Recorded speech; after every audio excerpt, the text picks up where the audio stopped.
Welcome back to the NetherKast. We have episode 5 this time and our very own special guest. I'm BlackCyborg, and we have with us, as always, Shadaloo. Good day, Mortal Kombat Online and others. TemperaryUserName. What's up, MKO? RazorsEdge.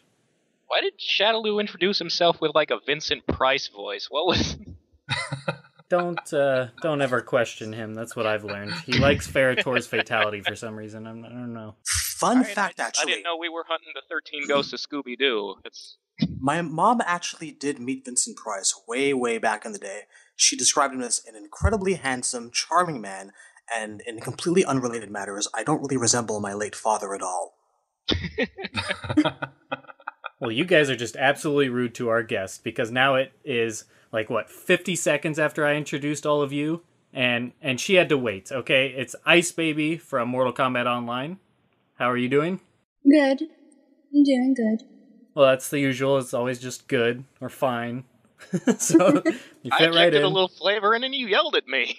Yeah, you're right. I'm sorry. I'm bipolar. I can't make up my mind. Sometimes I'm up, sometimes I'm down. How are you guys doing?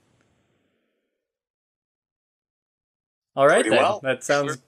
We covered that. We're good. We're doing excellently. All right. You don't have to yell. We are all well here. Good. We are all well.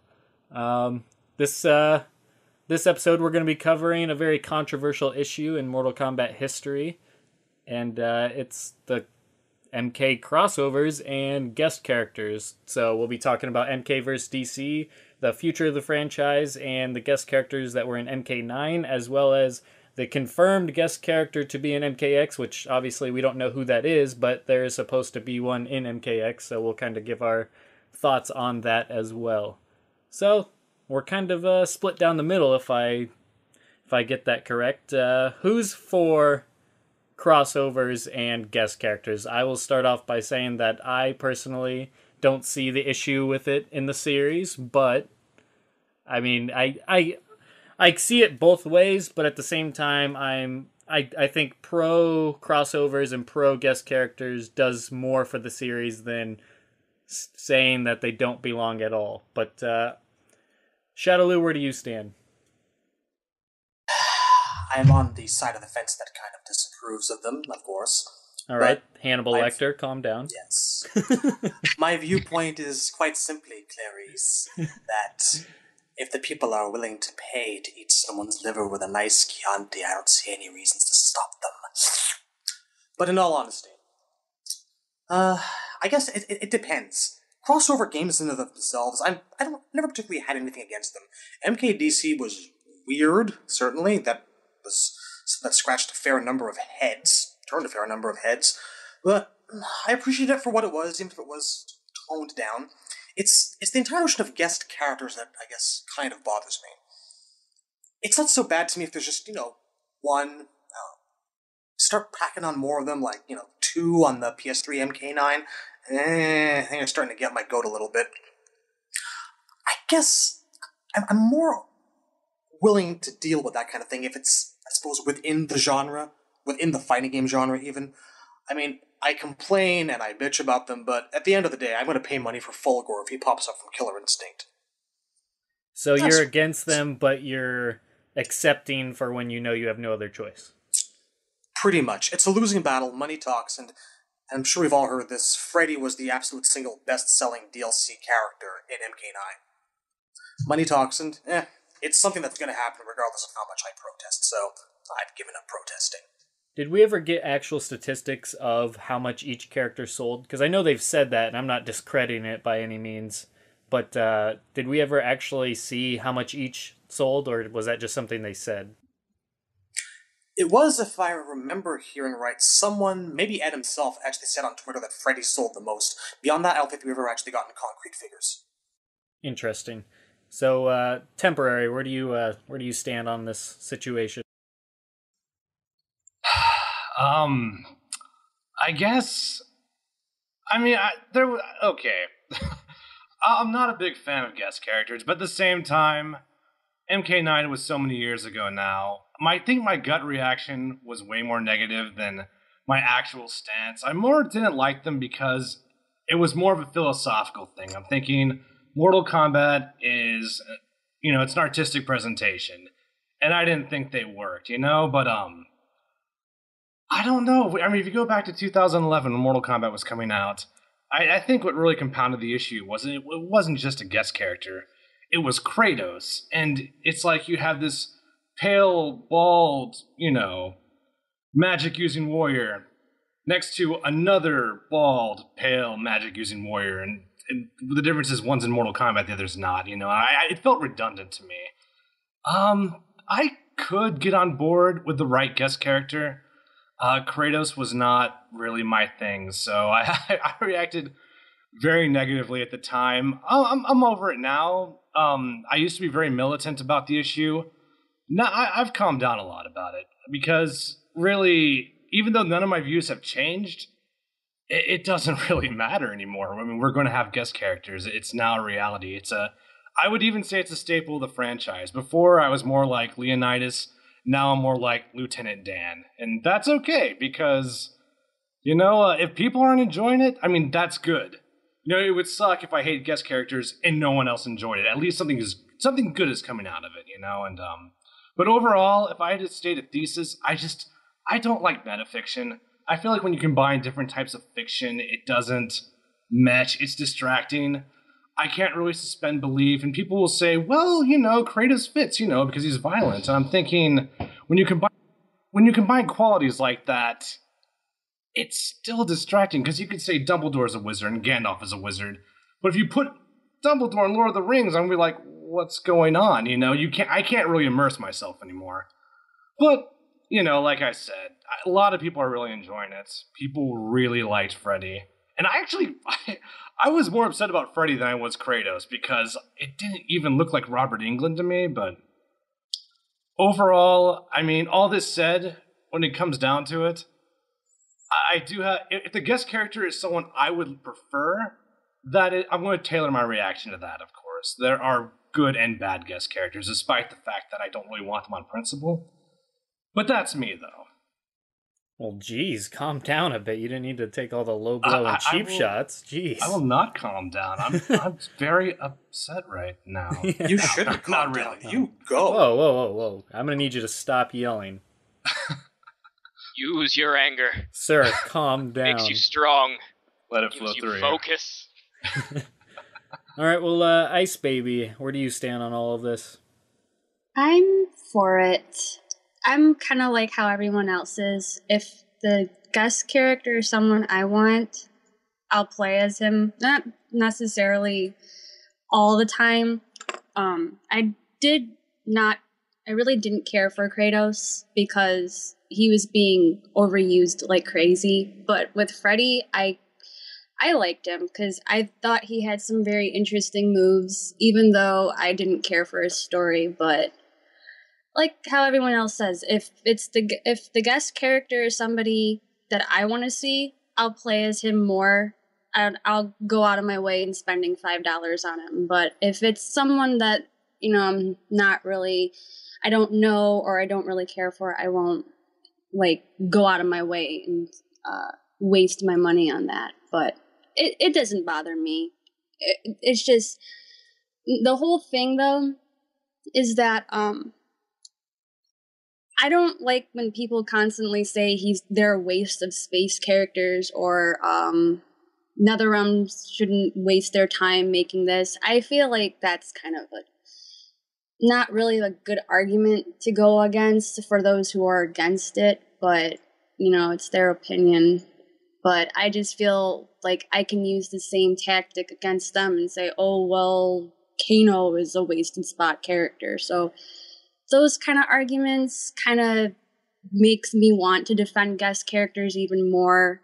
And this might be the weirdest thing ever, but I actually started liking guest characters a lot more after that whole Freddy page thread thing on Mortal Kombat Online, where it was 40 pages of nonstop insults. That made me boost me liking Freddy even more, because then everyone's like, oh, I'll just not play anyone who plays Freddy online. instant win for me, so my rank goes up. So I'm for guest characters for some of the weirdest reasons, I guess. All right, Razor, where do you stand on all of this? I'm split down the middle on it. I mean, for me, it really depends on who the character is and the execution. Because, like, I understand completely, like, the arguments against having a guest character, like, especially in terms of, like, the metafiction part, like Temp said, that, it's a question of, does the character fit in the Mortal Kombat universe, or does having a crossover cheapen the brand, or, like,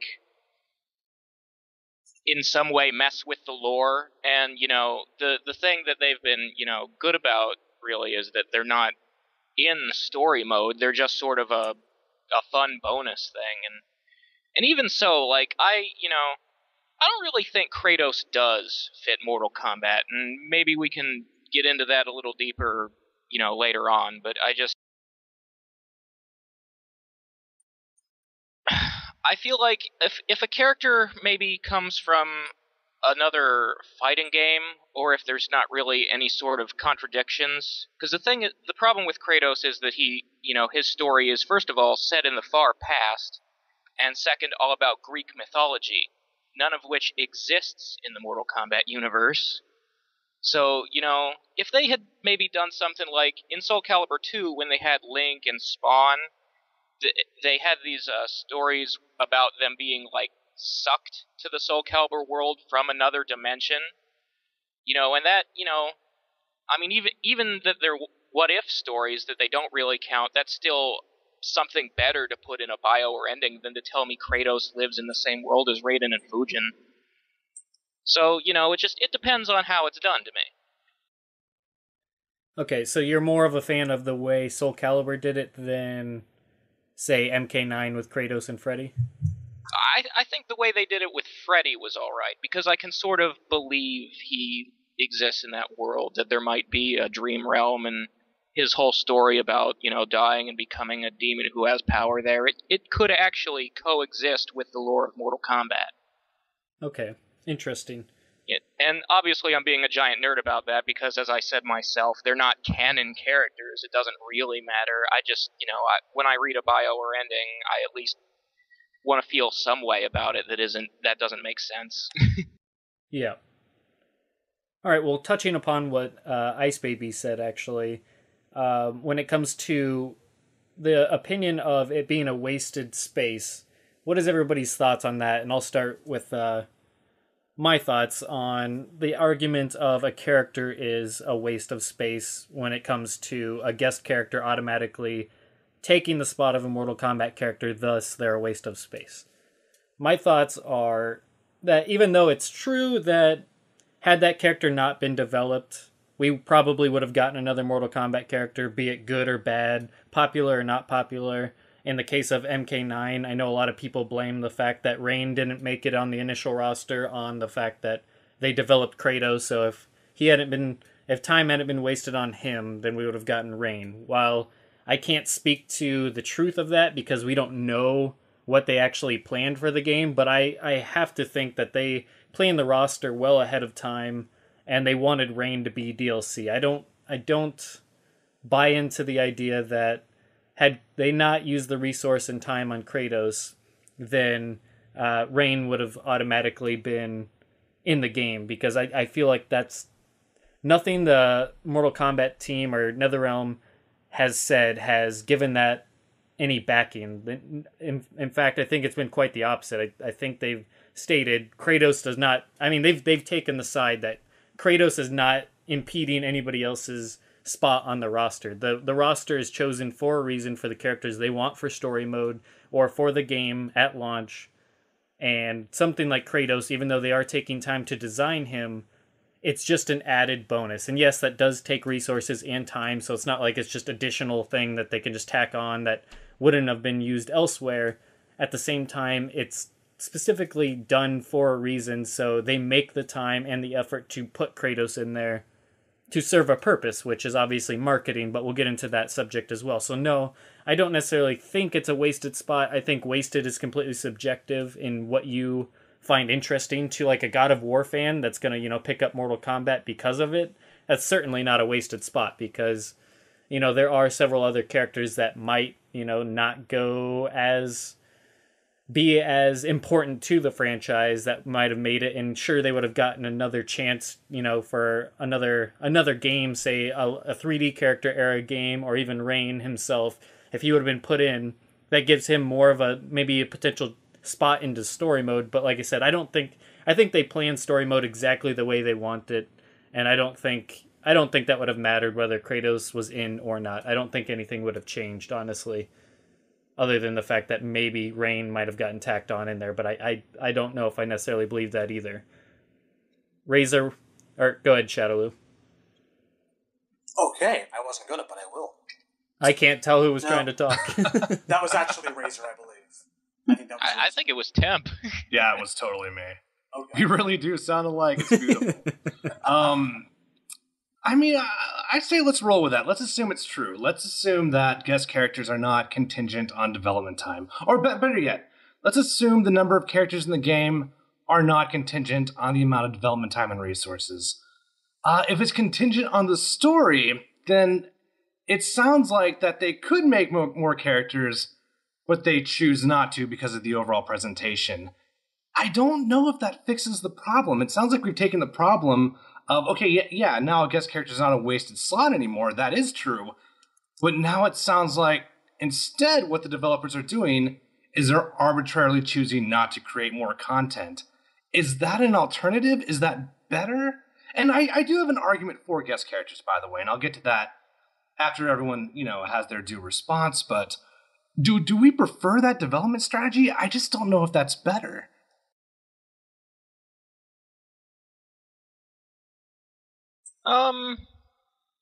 I think what I would say, as far as well, first of all, I agree that I think they chose the characters they wanted to put in the game before they started developing, and Kratos didn't really steal any time that would have gone to Rain, because Vogel and the other writers had already decided, way before they even talked about putting Kratos in the game, there's no place in this script for Rain. Or, we could make one, but imagine what that role would be. Would he really be any better off than Reptile or Baraka were? He's just another soldier in Shao Kahn's army. What are you going to do with him? So, I don't think that Rain could have benefited, really, if Kratos had been left out.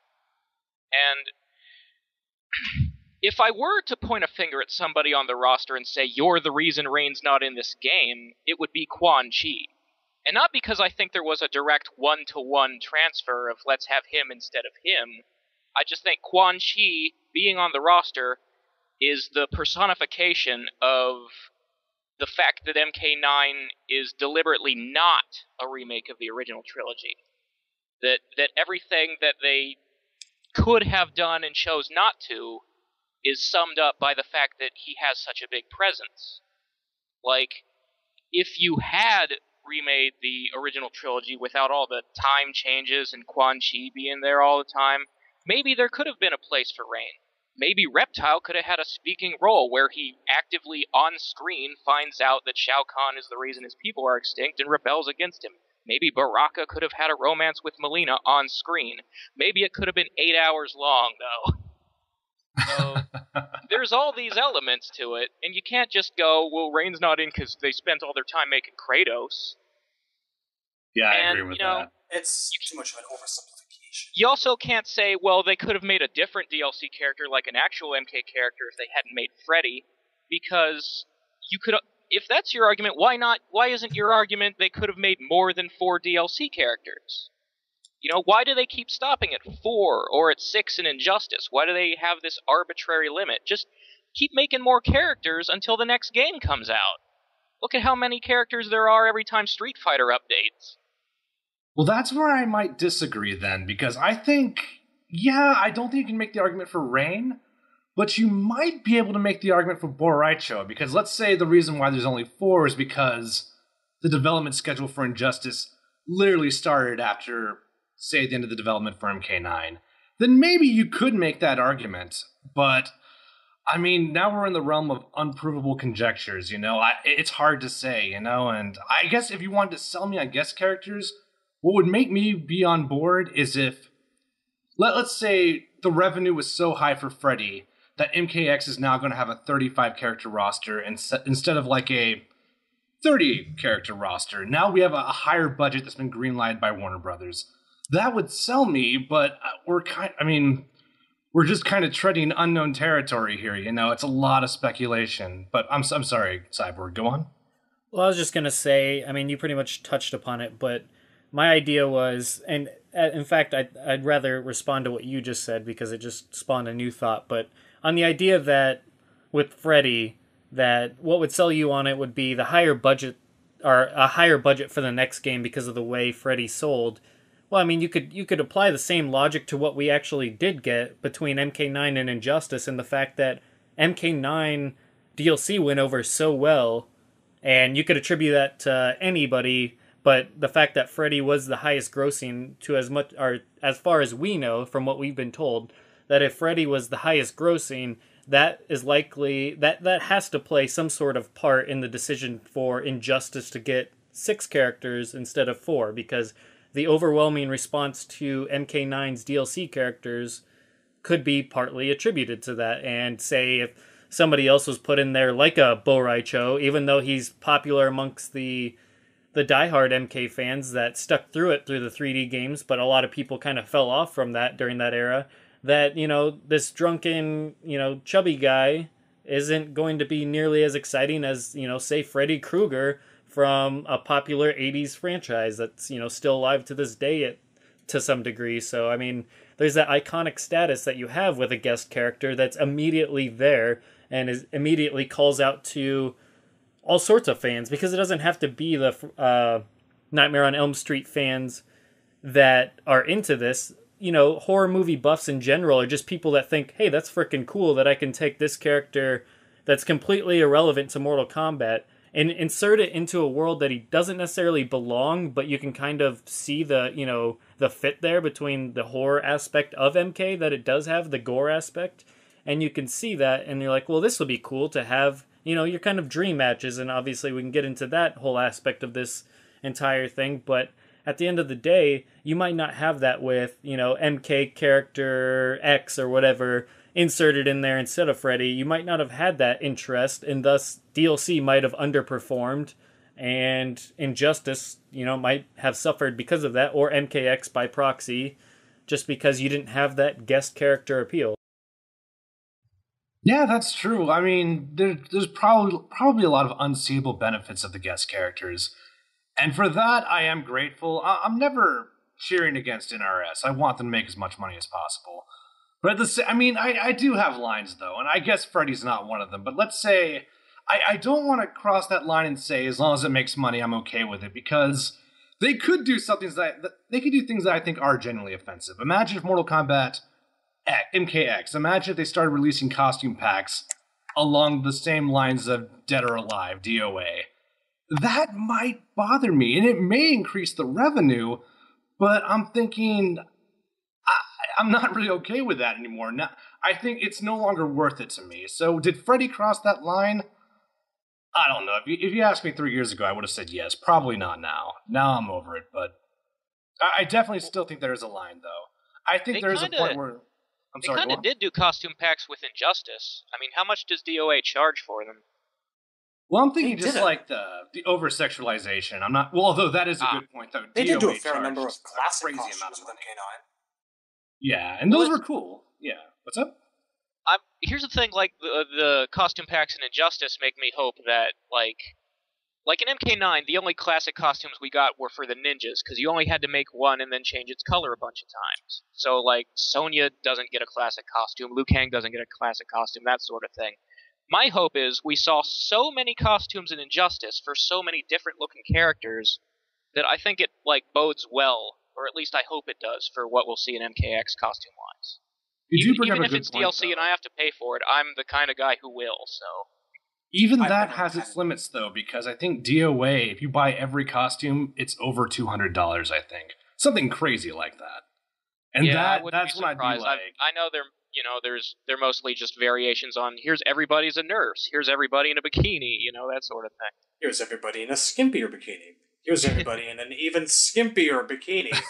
So on and so forth. I don't have a problem with costumes whatsoever. I'll buy a costume pack for Reptile if he's in a bikini. I will buy a bikini Reptile. That I hope Ed's disturbs listening. even me. No, I'm sorry. That's just wrong. Oh wait, the bikini has to be metal, like the diaper thing in MK4. Just take the purple pants away, give him bare legs. That's totally a fair point, though. I mean, the argument of, well, it makes them money, so therefore a bigger budget for the next game can get just as easily, turned on its own head and used as a counter argument as, well, if you just care about the money for the franchise, does that mean you think we should just accept them just completely milking this franchise for all it's worth? Like Marvel vs. Capcom and Street Fighter have been accused of by fans at certain points with on-disc DLC and, costume packs like you've talked about, etc. Even putting modes that should have been in the game as DLC just to, make extra money.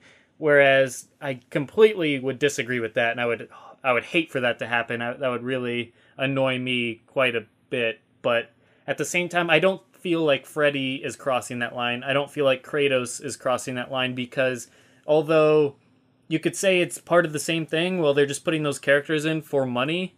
At the same time, you are bringing in so many more fans, whereas putting modes and costumes and stuff like that aren't bringing in extra fans. And that's the whole thing. It's not just about bringing more money. It's potentially putting new eyes on the franchise of people that could become loyal MK fans through that exposure, that you have Freddy drawing people in to play this game, and then once they get their hands on the game, they're like, wow, this is actually pretty fun, this is pretty awesome. And then they start learning about the other characters and they start digging it. I'm not saying that's going to happen with every person that plays the game because of that, certainly not, but at the same point, it's gotta mean, I mean, that's how stuff like that works. And I feel like it probably did, because MK9 sold, I think, the most copies out of any game in the franchise thus far. I could be wrong on that. I haven't looked up the statistics in a while. But easily, very easily. Well, I mean, you don't really have the sales numbers from way back in the 90s, the original MK1, 2, and 3. But yeah, true. It's obviously not. It definitely the same. way outsold They're out there, like though. Deadly Alliance through Armageddon.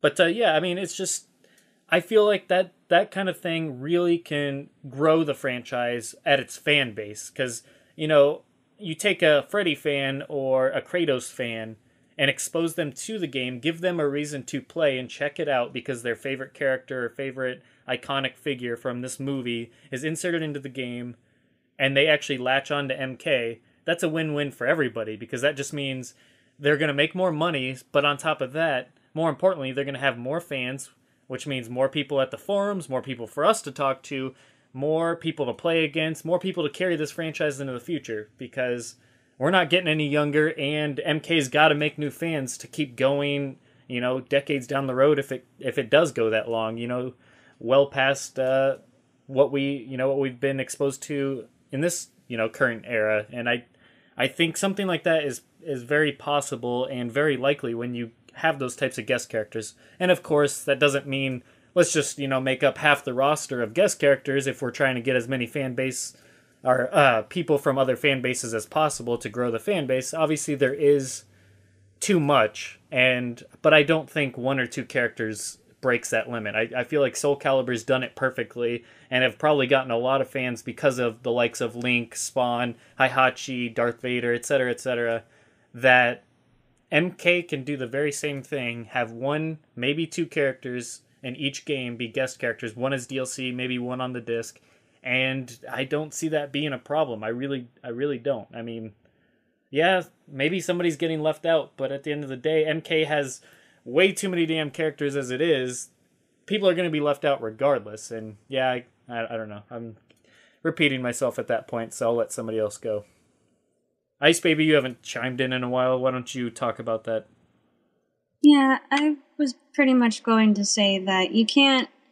Someone's obviously going to get left out of this. I kind of understood why Rain was not necessarily a part of the official roster, and just looking through some of the sites just to get some info.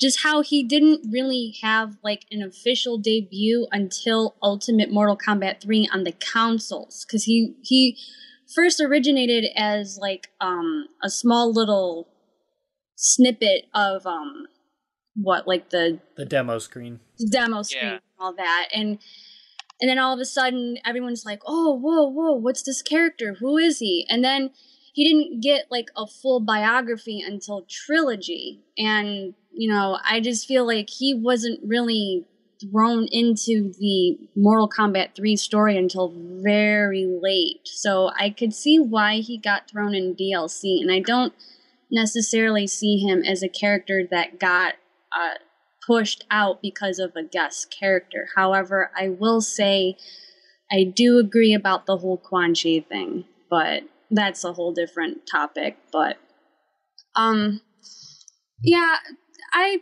also agree that 2 guest characters is fine. 3 is probably stretching the limit, but it won't be that bad. But I can care for 2 guest characters, even if it's like one's on the disc and one's DLC or whatever. But yeah, I really don't I don't mind. It's Mortal Kombat. I'll get it. I've been playing since I was like a year old. I'll get any game, even if all my favorite characters are not in it. Well, that brings up another subject kind of along the same lines in MK Purity, because obviously this was a phrase thrown around a lot when this was all first announced, and MK Purity is what, people that were against this thing, that's what they kept throwing out there is, I like my MK Pure. They even threw in Xbox fans' faces as if PS4 or PlayStation fans' faces as if, oh, you have Kratos in your game, ha ha ha, I'm going to take my pure MK on the Xbox, even though Xbox was supposed to get, a guest character as well, but obviously, as we later found out, that didn't work out. But the point is, what is everyone's thoughts on pure MK? Spot being taken aside, just what is everyone's feeling on seeing somebody on the select screen that doesn't fit? One of these things is not like the others. That type of thing. Does it bother you to see a guest character on the select screen, or even Freddy, who was kind of on like a wheel that you had to scroll down to find him? Do those things bother you? Is the fact that just somebody that isn't, born and raised in Mortal Kombat land, if they weren't created for Mortal Kombat, does that bother you? Are you that against it? I mean, obviously, I don't think Ice Baby or myself are against something like that, but I'm curious to see what Temp has to say on this subject. I definitely don't like that terminology. That's a dangerous word to use, purity. Yeah, it sounds like that camp is borrowing their terminology from like a white supremacist. I don't like the word purity. I feel like that's very charged, but it only bothers me on the select screen. That's the only time where I'm like, man. But like if I see Kratos or Freddy in like the pit, I still don't like it, but it doesn't like. It's whatever. The select screen, though, I just think of the history of select screens. I remember seeing, the MK3 select screen for the first time, the Deadly Alliance select screen for the first time. And I do like how just unadulterated MK it is, Am I up in arms? No, but does it bother me? A little bit. Slightly. Well, if it bothers you, and you mentioned the whole, white supremacist type of throwing around MK Purity and all that sort of thing, it's a little cultish and stuff like that. What would your answer be to alleviate that lack of desire of seeing them on the select screen? Would you say put them on a separate select screen? Because that sounds kind of... Whole thing rotates to reveal 2 little character panels and nothing else on the screen. On this select screen, you see MK Purity, and on the other screen, people that don't Tanya belong. On there, and you have a thing where when she flips around, Kratos is on the other side. So what would you do to alleviate that, in all seriousness? Other than Kratos, like a second select screen with just a giant face, like the whole screen is Kratos' face. Kratos. It burns, make it stop.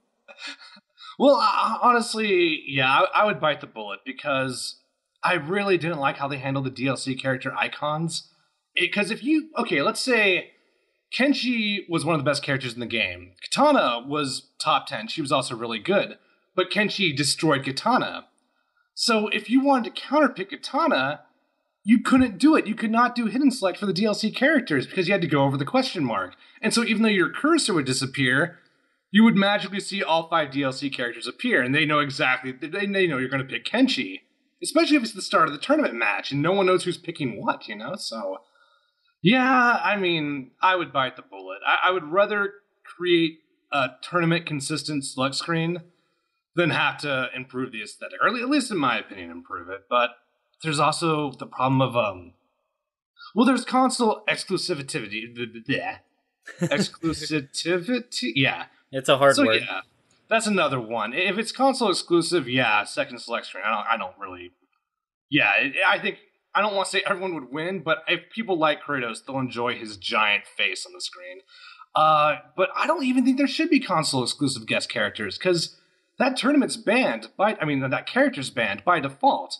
They'll never be patched, or at least Kratos wasn't patched. They'll never be in tournament because the other half of the fan base can never practice with that character. So I would want, if there is a guest character, I would want it on both consoles for sure. Somewhere Fulgor is very, very sad at these words, Tim. Yeah. See, I actually want a Killer Instinct character in MKX. I don't care if he's not allowed in tournaments. I'm an angry jackass, but even I have to bow to KI versus MK. That's something I've wanted to see for a long time, and I know Street Fighter versus MK is never going to happen. If there's one thing that bothers me about the face of a guest character on this Let's Screen, is that it makes me feel like I'm looking at a commercial.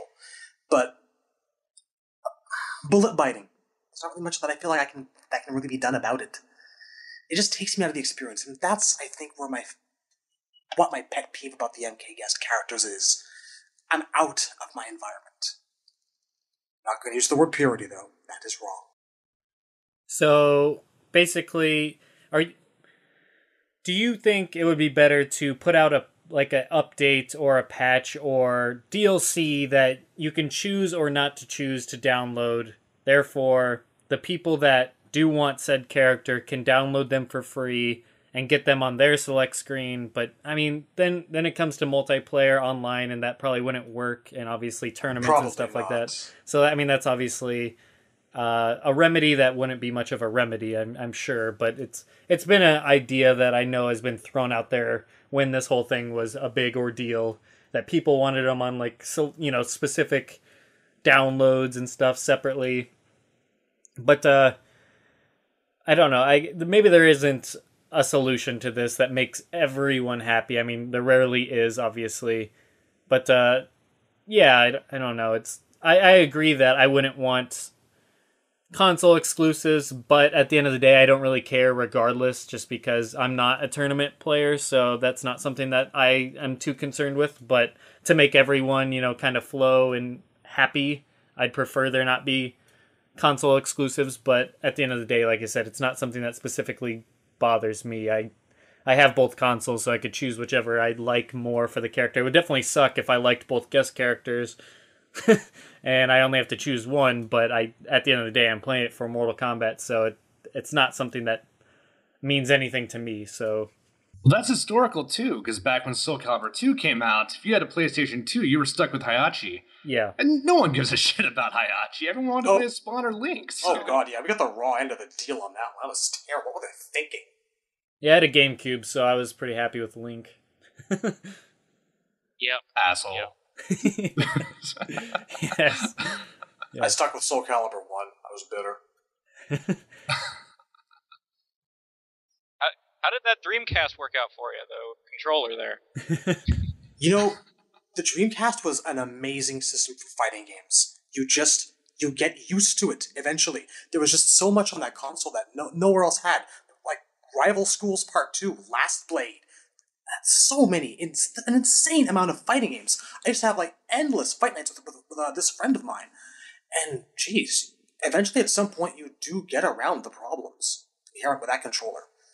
Well, I guess, you can get used to anything. I had a Dreamcast and I never at got the time playing MK Gold, but At the time, it had the only good version of Marvel vs. Capcom 2. So, yeah, it's kind of the only option. Those days. I want an honest answer about everybody's their idea of this franchise and what their expectations, the integrity behind those expectations, and what is the limit in their opinion. So, I know this example was thrown out there as like, well, if you're okay with this, then how about this? This was thrown out there specifically as an example. I remember it clear as day. I didn't have to go back and look it up or anything. But someone said, well, how about Barney the Dinosaur? What if they threw Barney the Dinosaur? Obviously, that's an extreme, ridiculous example, but I guess it's just a matter of what kind of fan are you? Would you stay with Mortal Kombat and be a fan and still buy the game and still play the game if Barney the Dinosaur was thrown on that select screen and you were forced to face people that decided to be funny in their opinion and play as Barney the Dinosaur? And we'll start with Shadaloo. Go ahead. Would you stay with the series and buy that game?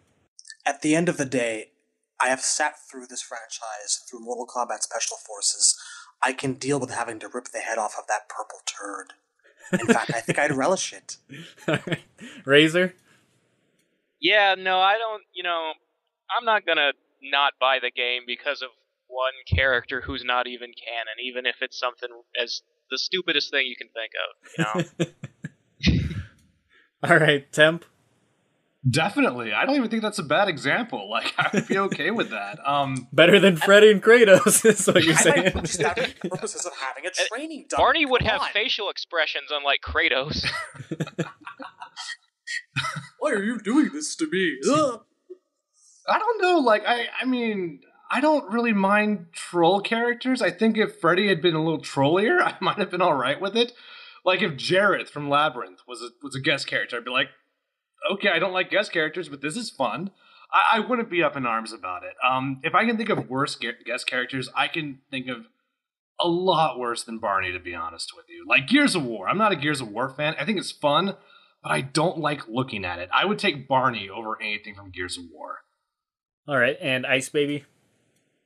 I would play as Barney. Just to see what he does. I would totally get it. He has to sing the song in his fatality as he murders Oh, you. hell yeah! I would sing with him. Ow. I Give him would be that player. I would get on the headset and I would sing with him. Just No, you know what would be really funny?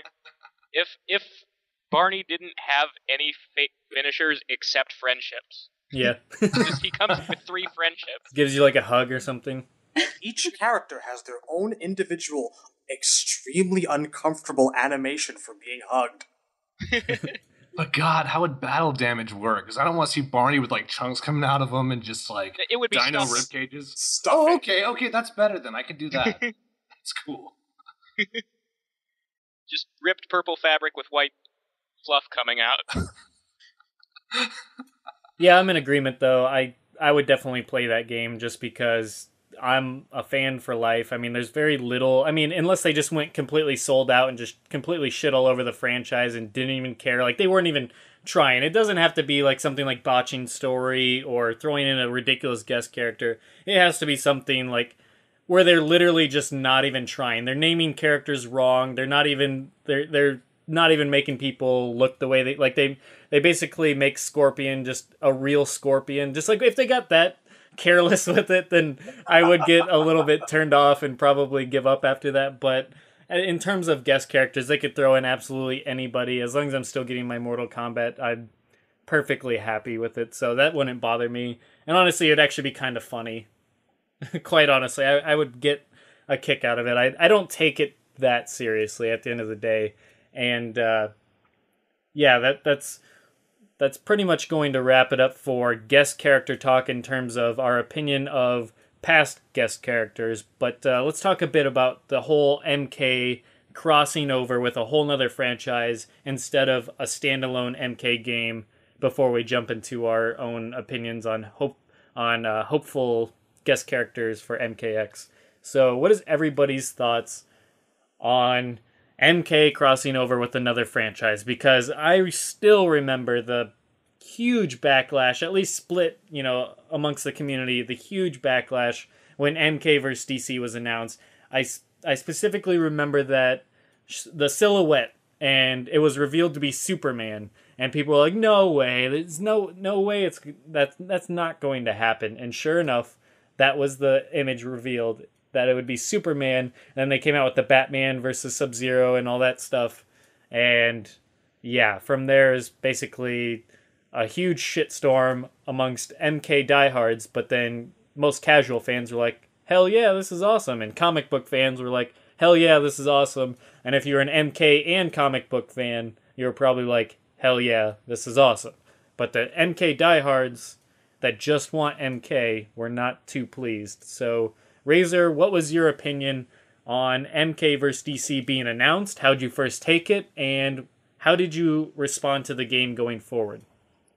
Yeah, I remember when it was announced, and there was just, like, so much anger and confusion, which seemed weird to me. Like, I didn't realize there were so many people on the boards who weren't comic book fans, because I am one, and I think there are more now, like, afterward, like, they've sort of learned about those characters maybe from MK vs. DC or Injustice, and, are more accepting of them now, but I was really surprised that people thought Mortal Kombat and superheroes couldn't go together, because, frankly, I see Mortal Kombat as a superhero universe.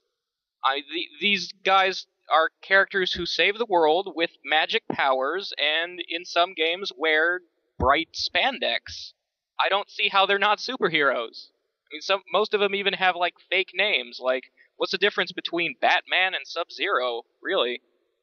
Yeah, Sub-Zero sounds like a villain or his own hero. I mean, that's not that different than Captain Cold type of thing. So yeah. Definitely, Yeah, or Mr. Freeze. I mean, Sub-Zero could be called Mr. Freeze for all we know. I mean, if that's the way they wanted to go, people wouldn't think of it as anything weird, just because... Yeah, I mean, Sub-Zero is probably the most clever name any ice guy has in fiction. Because, I mean, Mr. Freeze and Captain Cold are not the height of creativity, but... Yeah. Oh, I think you're wrong on that. I think Bad Mr. Frosty is what it's all about. You don't screw with Bad Mr. Frosty. He'll mess That's you old up. school. Yes. Brings me back. All right, well, Shadaloo, what's your opinion on MK vs. DC? How'd you first react, and what's your overall opinion on the game now, or just the decision to make said game? I made that sound like Tim the Toolman Taylor made back on Home Improvement, that thing.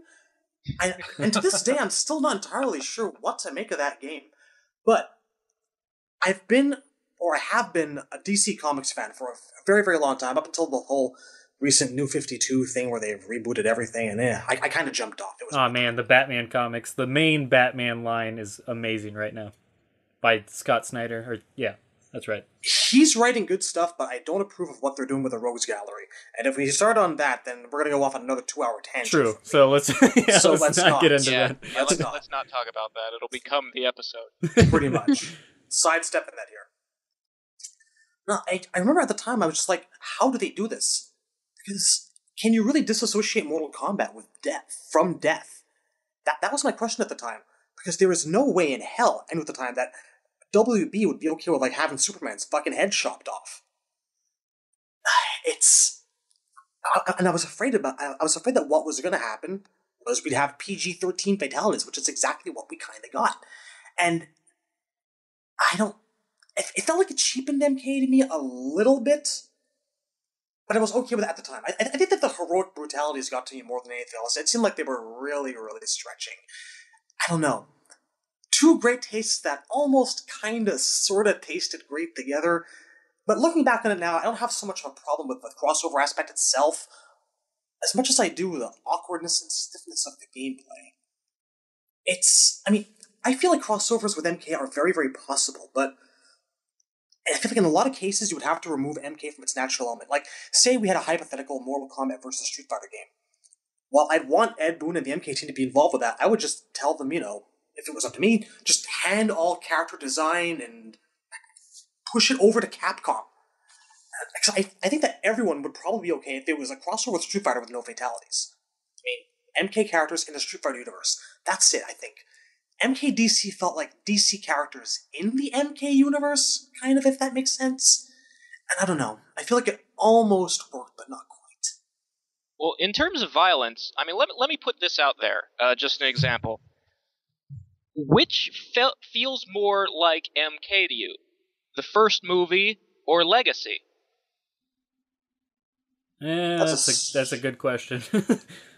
Yeah. I don't know, man. My nostalgia goggles are permanently affixed to my skull.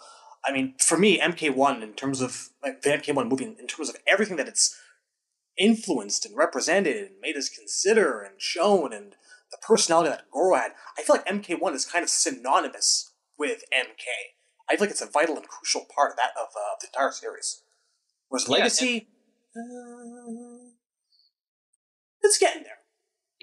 In my opinion, at least, Mortal Kombat, the first movie, I mean, despite the toned-down violence, is, it's a very accurate portrayal of the plot of the first game, and it added things to the franchise that are permanent parts of it, that are still with it today. What has Legacy added? Is it anything more than a flash in the pan, even though, hey, it has people getting their heads chopped off? True, the violence does not make the game, I don't think, but that's... Yeah, see, there are people who would argue that the fatalities do make the game, that you have to have blood to be Mortal Kombat, and I don't necessarily agree with that. True. I think that some, death is necessary. I don't think it has to be particularly gruesome. There are ways to show people die without,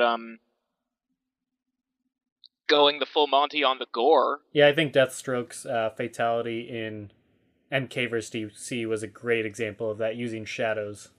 Yeah, exactly. Like, I feel like if you were to remake the Mortal Kombat movie, if you wanted to have something like, say, Sub-Zero spine rip in there, you could totally do it with shadows on the wall. Right. Yeah, and my only problem really with the finishers in MK vs. DC wasn't so much that they were toned down, it's that they all look poorly animated. Yeah. The animations were a bit stiff in that game, but obviously that's not the point of the whole crossover in general, so we won't get into that. If we ever want to review MK vs. DC in general, we'll get into that aspects, because it is something I'd like to discuss at some point. But yeah, so what are your thoughts, Razor, on the overall crossover with MK? I just, I think that, how do I put it? There are a lot of ideas that I like in MK vs. DC. And, I mean, first of all, in terms of the gameplay, which, is half of the complaints about the game, you have to remember the time we were in, coming off of the Deadly Alliance engine. I mean, if it weren't for MK vs. DC, we wouldn't have MK9. It was a giant step in the right direction, easily. Yeah. Like, that was the game that reminded them, oh yeah, we like doing special moves. We don't need all this, like, real-world martial arts crap. And that was also the game where they realized, if we had taken the 3D out of this, we might have had a better game. Let's make our next game 2D. Yeah, it's like they went 2.5D, so they kind of went halfway, and they're like, you know what, this would be better in just regular old 2D, and they were definitely right. Yeah. But, I mean, there are, in terms of, like, the lore, how the two universes sort of fit with each other, I mean, it's a little awkward at first, I think, to think about. And, I mean, there is an argument to be made that the only reason the game was even conceived of was just to copy Marvel vs. Capcom. They were like, oh, the X-Men and Street Fighter fit together, so we can have the Justice League and Mortal Kombat in the same game. Why not? And I'm completely okay with that, even if it was just copied off, because, hell, a lot of things aren't original these days, so why not? I mean, Marvel is great, and if they can go with Capcom, then that's awesome, but I love Mortal Kombat, and I love DC superheroes, so that's like putting peanut butter and chocolate together for me, so I was all for it, personally. So, yeah, I was... And I mean, like I've already said, I think of the MK characters as superheroes and supervillains to a certain extent, so I don't really mind them interacting with other superheroes and villains as long as, the plot makes sense, which MK versus DC's mostly did. I mean, they have, Mortal Kombat is all about portals and travel between different dimensions and, worlds crashing into each other. So why not have Earth meet an alternate Earth where, different heroes live? My only problem with it was the rage is the cheapest plot device in the history of cheap plot devices. God. It wasn't just a dumb idea from a writing standpoint, but it also led to most of the bad voice acting. Was somebody screaming the words, "The Rage!" Especially Captain Marvel. I like that character, too. Disappointing. Yeah. All right, Temp, what's your opinion real quick before we get more in-depth with this? Kind of give us your initial thoughts real quick. Well, I mean, at the time, I was pretty upset, but it had nothing to do with MK versus DC. There was a 5-month countdown or something like that, and it ended up being a giant bait and switch. I thought I was waiting to find out the aftermath of Mortal Kombat Armageddon, and then I'm just waiting, edge of my seat, and the countdown ends. And first of all, the embargo wasn't over, so they didn't show anything. Then, 30 hours later, they revealed MK versus DC, and then I realized we're not going to find out what happened after Armageddon, are we? And that's why I was livid. That drove me up the wall. Yeah, and a lot of people too. I'm not even against the idea. I think it works. But to me, it's not about whether it works or not. Is it interesting? Is more my thing, because to me, Green Lantern doesn't become more interesting when you put him next to Raiden. Scorpion, he doesn't really become more interesting next to Superman. It was never a problem of do these worlds mix together. They do. I always thought they did. I just felt like, if you take Ryu and put him next to Scorpion, then Ryu does become more interesting, although that's not hard because Ryu is basically a glorified homeless person. But that still works, though. That still it meshes, in a way that I feel like when you combine MK versus DC, you get the best of both worlds. I feel like if you combine Killer Instinct or Mortal Kombat, you get this whole new creature, which I didn't see in MK versus DC. It really felt like two halves, of a different product kind of duct taped together, which is not bad. I mean, even, Marvel versus Capcom, did that mix? No. Venom doesn't make more sense next to Mega Man. Those games are awesome, but it's not because I feel like they mix. They're awesome because they have one of the greatest combo systems of all time. I've never seen a combo system with that much freedom, with that much liberty to it. And also, it's just so empowering. You can do all these crazy, large-scale things in Marvel vs. Capcom that you can't do in any other fighting game. I don't think anyone really cares that Spider-Man is next to Zero from Mega Man X. I don't think anyone's really blown away by the combination. People just really like Spider-Man. They really like Zero. And they have all this variety to choose from, So, was it bad? No, I don't think Mortal Kombat vs. DC Universe was bad. Do I want to see it again? I mean, I have Injustice, which is a great DC fighting game. I have Mortal Kombat 9, which is mostly a very good Mortal Kombat fighting game. I don't think we've created anything special by mixing them together unless the relationships are there. Let's say Green Lantern or Batman. Batman has this amazing relationship with Sub-Zero. They really click. You have this beautiful dynamic, and it's just so fun to see the two interact. That would be great. Are they going to do that? Well, I'm not convinced. That's not what we saw in MK vs. DC. I don't think we did. I mean, what do you guys think? Yeah, that's maybe the sort of thing that we'd see in a sequel, which apparently very few people in the world want, but I definitely do, mostly for that reason. And I mean, you absolutely have a point that we don't really see any, new insights or anything special in terms of characterization or interactions in MK vs. DC story mode, but I feel like there's sort of an exception to that in the arcade endings. Some of them, I think, have really inspired ideas, and one in particular has always struck me as something they should have done in the main games, and that's katanas, where any hope of restoring Edenia is gone, so the survivors move to Shang Tsung's island and claim it as their own. I would like to have seen that happen in the Mortal Kombat universe. Yeah. It definitely would be pretty awesome. I would love to see that whole story and more interactions between the characters, like you were saying, and just getting more in depth in the story between the two universes. I would love to see that going forward if the sequel was ever added, and I definitely think that should be part of the main game. Yeah. I mean, a lot of the endings were just sort of take an element of one character and apply them to someone from the other side, like Kano started painting his face like the Joker. The Katana one was basically to give her her own Paradise Island like Wonder Woman. Jax becomes Cyborg from the Teen Titans, etc. But some of them were like sort of how the plot would go in a sequel. Like there was a bit about Lex Luthor stealing the Outer World Investigation Agency's portal tech and using it to team up with Quan Chi.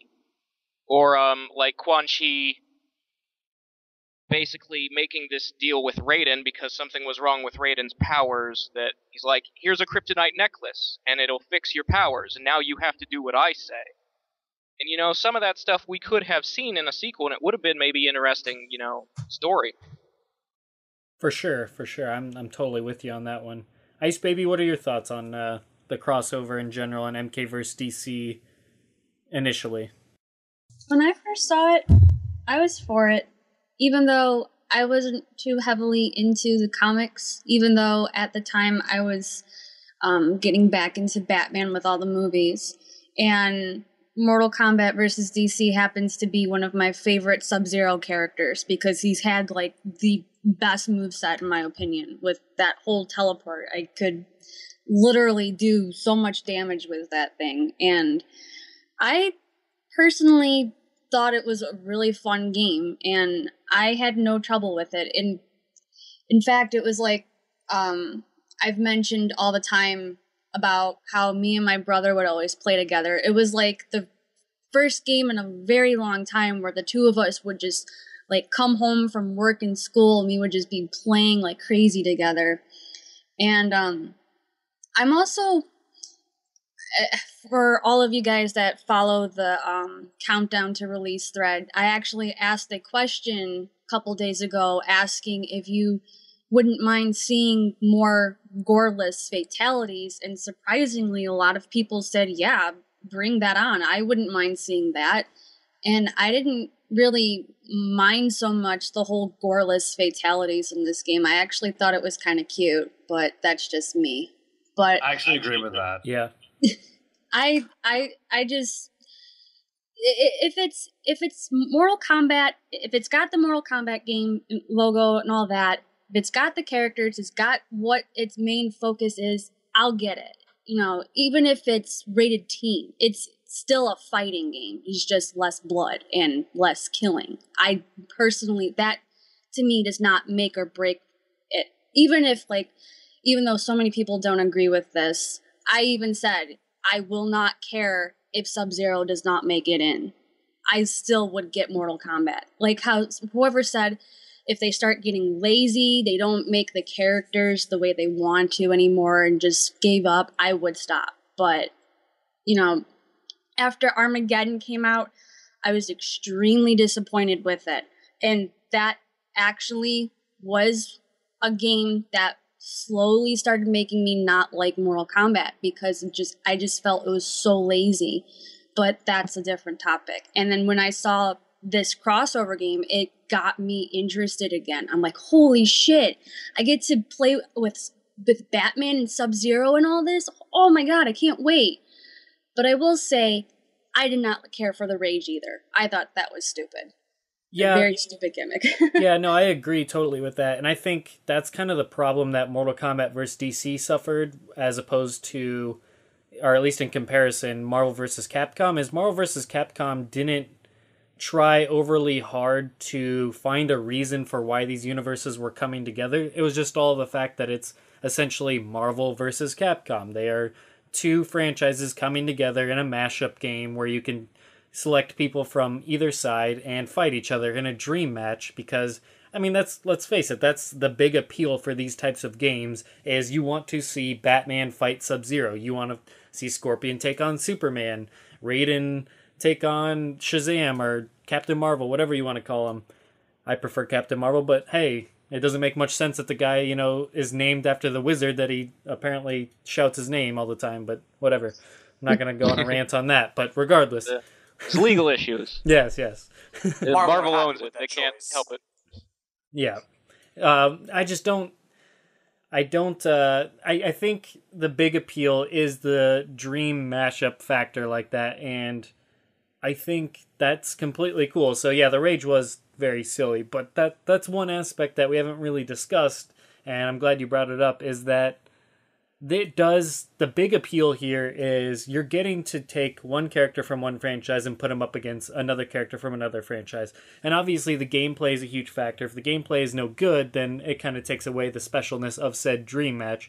So whereas Marvel vs. Capcom really, really shines because it does have that solid combo system and solid gameplay between the two franchises, and they really feel like they mesh well because the art style is treated the same for both sides, etc. And they tried to do that for MK versus DC, but it just didn't. I mean, even though superheroes and Mortal Kombat characters, in my opinion, as was stated before, they seem to fit just fine. I feel like anybody that thinks otherwise or says otherwise, I feel like they're putting Mortal Kombat up on a pedestal, like Mortal Kombat characters look special and unique. It's like, no, they really don't. I mean, yes, they look awesome, and I'm not going to trash the designs of the characters, but to say, like, they look unlike anything else in this world, well, no. I mean, a lot of the characters are ninjas, and, I mean, that obviously, well, hell, I mean, a lot of the characters were based off of movie characters from the 80s, and, movie icons, etc., that they were inspired from, so they can't really say, well, these are super original, so nothing else compares to this. Well, no, I mean, they are their very own superheroes, as Temp was talking about, so...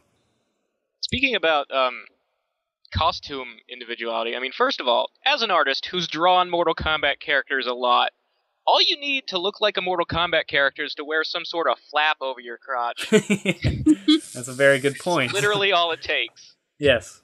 Maybe shoulder guards. Huge yeah, pointy guards. shoulders, maybe a mask, but mostly the flap. Mostly the loincloth. Gotta respect the mask. But, yeah, I mean, it's just... It's silly to me to think that these universes can't cross over, and I actually think, I mean, Razor said he would love to see another one. I'm in the same boat. Would I want it to replace a Mortal Kombat game? Probably not, just because I'm so interested to see where they go, but we have no idea where MKX is going to take us, and it might need that, kind of cooldown period, depending on where they take it, and they might shoot themselves in the foot or paint themselves in a corner again, so something like MK vs. DC 2 might need to happen, but the fact that they're waiting in between Mortal Kombat games and Injustice games, if they continue that pattern, switching them back and forth, maybe it's instead of an Injustice game that we get this, and I don't think anybody can argue with that, because that would be pretty sweet. You're getting more Mortal Kombat out of that anyways, but regardless, the big reason I want to see MK vs. DC 2 is just because Injustice has become its own established brand now, so maybe we should get Injustice 2 and... maybe one more Mortal Kombat before we go MK vs. DC 2, so we're talking, 10 years down the line here. But at the end of the day, I think with Injustice and Mortal Kombat both being 2D fighters, and Injustice had a darker tone, much like Mortal Kombat, and the character models are a lot more fitting now. They're not all big, bulky, muscle-head, blocky characters, kind of like in MK vs. DC. I think there's a lot more common art style and gameplay that you can intersplice between these two, because that's kind of the cool aspect is Marvel vs. Capcom. There's no Marvel fighting game specifically that's made by Capcom. I mean, I know there was the X-Men, Children of the Atom back in the day, etc., but there's never, there's no continuous Marvel fighting in its own, and then you have Street Fighter, and then they eventually cross over between the two. You just don't have that. Whereas with NetherRealm, what makes them so special is being under WB, they have that. They have Mortal Kombat, now they have Injustice, and they can make them independently and then occasionally bring them together. And I think that's incredibly awesome. They kind of did have it at Capcom at first. Like, the Marvel vs. Capcom games kind of spun off from a series of just Marvel superheroes, yeah. How dare you prove X-Men, me wrong? Children of the Atom before that. You're out of here. Get out. Which, if we want to go all the way back, this most supreme of ironies, talking about crossover characters and guest characters, guess who was a secret character in Children of the Atom? Akuma. Oh yeah, that's right. That's right. Actually, yeah, now I remember that. Wow. And now Scorpion's a guest character in Injustice. So, meh. Yeah, that's not really surprising that they would do that. Though Well, he's the company mascot. It wasn't going to be anybody but Scorpion. He's in the logo. Yeah, he's in the logo, folks. Well, here's a question I'm sorry, go on. Just to briefly say, I wouldn't mind seeing MK versus DC2 again someday. Coming out of it, the thing that left the bad taste in my mouth was because it came at that tail end of the 3D era where they still weren't really too sure how to go about creating a competitively balanced game and how to having that knowledge about paying attention to broken things. I mean, within 2 days, you go online with MK versus DC and everyone is either spamming Flash because he was broken at the start, or infinite combos with Superman and ground pound. That's what I remember that. That's what left a bad taste in a lot of people's mouths, I think. At the end of the day, it was so close to being a great fighting game and missed the mark by that much, and still gets kind of attached to the 3D era in its own little weird bubble. But we are in a better place now. We have Injustice, and we have MK9, and definitely, in the future, it could work.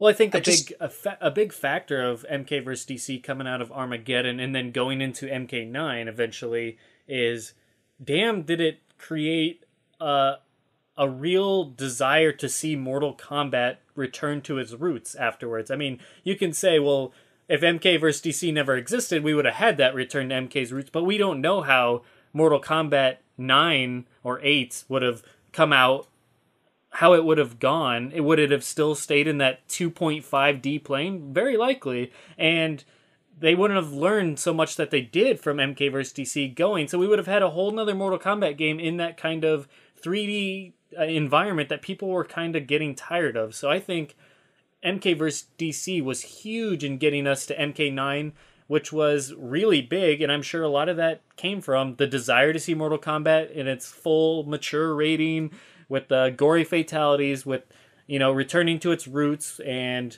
taking everything it learned from MK vs. DC and applying it. And hell, obviously, a big factor in all of this is, I think MK vs. DC, it kind of goes without saying, but that played a huge part in WB acquiring Mortal Kombat and NetherRealm Studios, and I don't think any of us would rather have it any other way. Yeah, can you imagine if, Ubisoft owned Mortal Kombat right now? Oh, God. Dear Lord. I was just going to say, though, and it wasn't just the lack of fatalities, it was the really restrictive roster size, I mean, if you take Darkseid and Khan out, there was only 10 Mortal Kombat characters in Mortal Kombat vs. DC. Maybe 11 if you count Chameleon. Are we counting Chameleon these days? I don't know. He was in there somewhere, he was. Yeah. We didn't see him, but, Chameleon's in the heart, so it's all good. But... Yeah. I don't know what you guys are talking about. He was both on the screen and next to me while I was playing. He has a really, really mean Batman. But you know what, though? Where was the tag team? If you're going to make a counter game to Marvel vs. Capcom, I mean, maybe, of course, obviously there were time restrictions, there were money restrictions, Benway was going under, but I really think that game needed a tag team mechanic, because that's the whole point of a crossover, in my opinion. What's up? I think all of them need a tag team mechanic. I'm super bummed it's not at MKX. Yeah, that is really odd that they That's the worst thing about MKX to me right now, the tag's not coming back. It was broken, though. There were, uppercut infinites in tag team. Yeah, it was ridiculous. You can say that, but I don't really care. Pick Ferrator. Fix. Ferrator the mode. Let's bring back Noob Smoke. Yeah. Shut your filthy mouth. Yeah, sorry, I'll repent. I just blacked out. What did you say? Yeah. I believe I said exactly. Can't even be repeated. It's so dirty. But you asked if you're smoking yet, not if you're noobing it up. Bring out the troll hammer. So ultimately, God damn that hammer! I think that's very important to point out here. There's nothing more ninja than a rock on a stick. Is that just how much of a big influence in MK's future MK vs. DC really had? There's no saying whether WB would have purchased the MK team had MK vs. DC not happened, but I'm pretty sure we're all pretty positive that's the case. That the relationship that they formed in that game in Midway's dying days was a huge factor for why WB saw potential in Mortal Kombat and wanted to take it under its wing. And ever since then, we've gotten a huge increase in quality. They're giving more time. They're more hands-off. And they just have a huge budget and marketing behind the game to give it all sorts of attention that, as fans, we feel it deserves. So, win. Yeah, well, if you remember what Ed said the game he wanted to make before MK vs. DC was announced, it would have been something probably with that engine, but, he was saying about, all new characters, only Scorpion and Sub-Zero will return. Maybe he's sort of doing now with MKX what he wanted to do then, but, it would not have had the engine that we have now by any means, so... Yeah, for sure, and like I said, I wouldn't change a thing, honestly, between the games that have released in that regard. I think MK vs. DC led to a better MK9, and I think Injustice is going to lead to a better MKX. Yeah. You had said earlier that your initial reaction, or one of you, I forget which one it was either you or Temp, said that your initial reaction was that you were upset because we weren't getting a sequel to Armageddon, so you were more like, so we don't get to find out what happens. Yeah, that was me. And That was a pet peeve for me too at the time. It didn't really bother me because, I sort of knew in the back of my head, even if I didn't want to admit it at the time, that Armageddon would end with everybody dead and a reboot. Like, I sort of predicted that game was their Crisis on Infinite Earths, that they were gonna reboot or, completely wipe the slate clean and do something that would not be a satisfying resolution to how Armageddon went. So I was just sort of like, they want me to be de-invested in the lore. So, sure, make a crossover game. Make me wait another 5 years to find out what happened. I'm okay with it, because I'm probably not gonna like what you do. And I was kinda right. Yeah, I kind of agree with that, and I think it also is touching upon what Ice Baby said earlier, in that with Armageddon, I kind of lost interest in general in the story, because the fact that they didn't have bios for every character, obviously there's just a huge roster, so it was a lot to ask for, and it was a huge undertaking to begin with, but it felt so lazy of a game. You had your creative fatality, which sounded so great in theory, but turned out to be so awful, and you had, the bios and endings the way they were, and it's just, I felt they painted themselves in a corner. I didn't like the idea of killing off most of the characters and just keeping Scorpion and Sub-Zero, because, I still maintain to this day that a lot of my favorite characters come from Mortal Kombat 1 through 3, so if you're going to be killing off those characters, then, although I'm not going to stop playing, I'll give the new characters a chance. It's not what I wanted from the series. Being a fan of comics, you have the same repeating characters over, decades and decades. You still see your favorite characters over and over, your favorite villains over and over, and they just interchange them. They don't need to kill off everything to make things interesting. They just have to have better writing and not write themselves in a corner just to top the next one. And I just did not like that part about Armageddon at all in terms of story.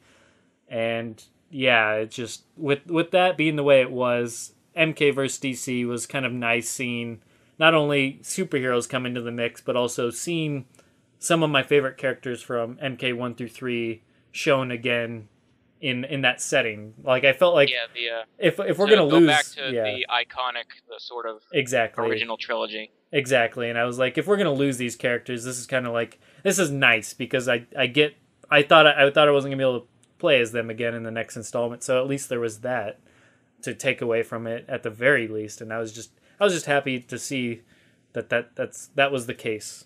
Is there any closing thoughts on the crossover aspect, or do you guys want to get into our own personal desired guest character going to MKX? Is anyone else bothered by the fact that we kind of skipped MK8 and went straight to MK9? Is anyone bothered by the fact that we call it MK9 Yes. MK9? Yeah, that drives me insane. I never was crazy about that. It is what it is. It doesn't bother me, but I can see why someone would be bothered by it. It would bother me if MK9 was a direct sequel to Armageddon, but because it's a reboot, the number doesn't matter anyway. We just call it MK9 because it's way shorter to type than MK 2011. True. So I'm just like, fine, MK versus DC can be 8. It doesn't really matter anymore. The numbers don't count. Yeah, it does get a little bit messed up and convoluted when you start doing reboots and messing with numbers, etc. Because how could it be? I mean, obviously it's the 9th MK, but then is Superman Returns Superman 5? Does that make Man of Steel Superman 6? You know what I'm saying? Yeah. Well, the mentality I encounter on the forums is that, well, it is MK8 because if you count chronologically, and I'm thinking, but yeah, like you said, if we apply that logic to other franchises, we get all these weird results. Is Street Fighter versus X-Men, is that Street Fighter 4 or 5? I don't even know, It's weird to me, and it seems like we should be consistent. This is one of the few literary conventions that I think are worth following, I mean... Well, it doesn't help that clearly they've been getting it wrong for years now, because as we all know, Special Forces is the real part 1, Mythologies is the real part 2, and so on and so forth. Exactly, yeah. Well, how do you know Special Forces comes before Mythologies? Clearly, Special Forces is the root of all wisdom and great gameplay. Oh. Well, it could be. I was going to say it could be worse. It could be Rambo. First Blood, and then it goes Rambo, First Blood 2, and then it goes Rambo 2, and then it's just Rambo. The number never got higher than 2. We got Rocky Balboa, but we couldn't get John Rambo. What the hell is that about? Yeah, there's so many franchises that using names and they mess it all up. I mean, the Zelda franchise is quite confusing that way. Mm-hmm. But yeah, that is a interesting thought, and yeah, I don't know what to say to that. It doesn't bother me personally, but like I said, I could totally see where that does get a little odd that they would consider MK vs. DC part of the main franchise, even though they exclude other games in the series. But then you get into like the whole Street Fighter aspect and how they do like 5 million expansions per game. So then, even though we've had like 15 different Street Fighter versions, they've only had technically 4 games. And that to me is just like completely confusing and annoying in its own right. In Street Fighter, the movie, the game as well. Where does that even fit in? So, yeah, that's fits just into ridiculous. my list of most anticipated PSN re-releases. That's what it is. Sure. Says the guy whose avatar is literally the robot soldier guys from that game. You're goddamn right I says that. Man, I actually remember an arcade presence for that game. Oh, God. Man, things must have been really weird in Canada in the 90s. No, it really was. Like, it came out at that really odd time. I think my arcade at this point this is an arcade in a really, really tiny, crappy mall, mind you.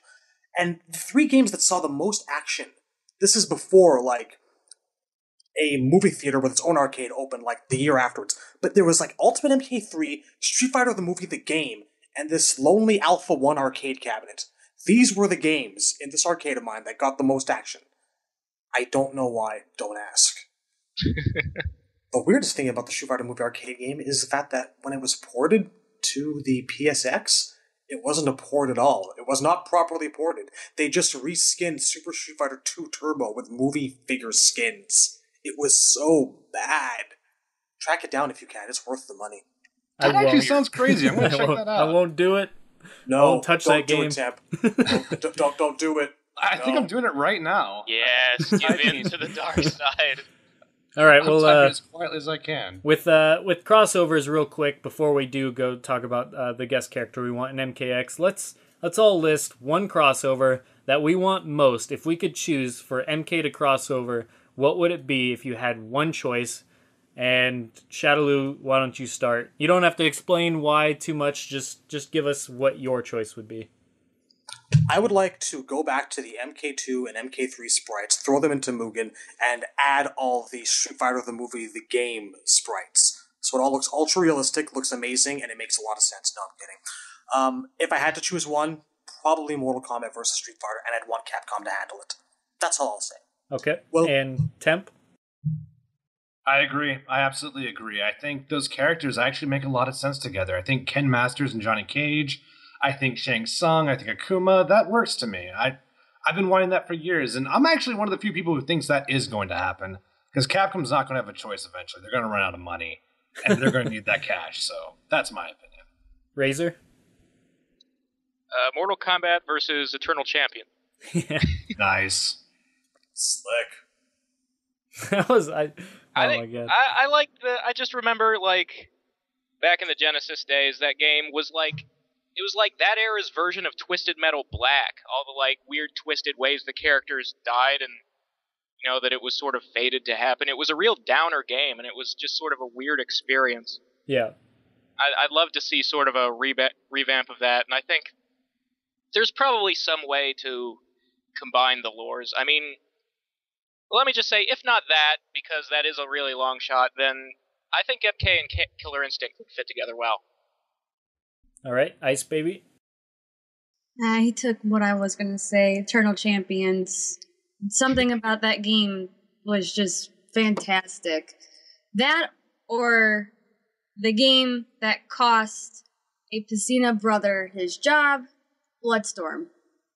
That's right. If you actually see some of the gameplay, it's actually kind of interesting. Despite everyone's got like these ginormous shield-like armor on their one arm. And I kind of want to see what happens if you take limbs away in the actual fight in Mortal Kombat. What would you do if you suddenly don't have legs? That would be cool. You would lose normals. Like, you would only have like 3 buttons to play with. I think that'd be kind of tight, actually. I wonder if there is a way to make a version of, like, a gruesome Tao Feng that doesn't play like shit. Is it too late to change my answer to Shaq Fu? Can I not do that anymore? Oh, God. I'd love that. Clay Just fighter. picture Quan Chi in the middle of a round, just ripping a guy's leg off. Just walks off with it to start the next round, flipping it over his shoulder, wearing it like a boa. This is a Quan Chi move. He'd do it. You had to fight with your stub. It does less damage, but still effective. Just a flesh wound. Does anybody remember the fighting game Bloody Roar? Yeah, Oh, I yes. love Bloody Roar. Yeah, I wish that love Bloody returned. Roar. I wish that returned. I think Bloody Roar was one of the first games that actually had, like, the story mode where the cutscenes were between each fight. I mean, they were still pictures and text, I think, but, like, that was sort of...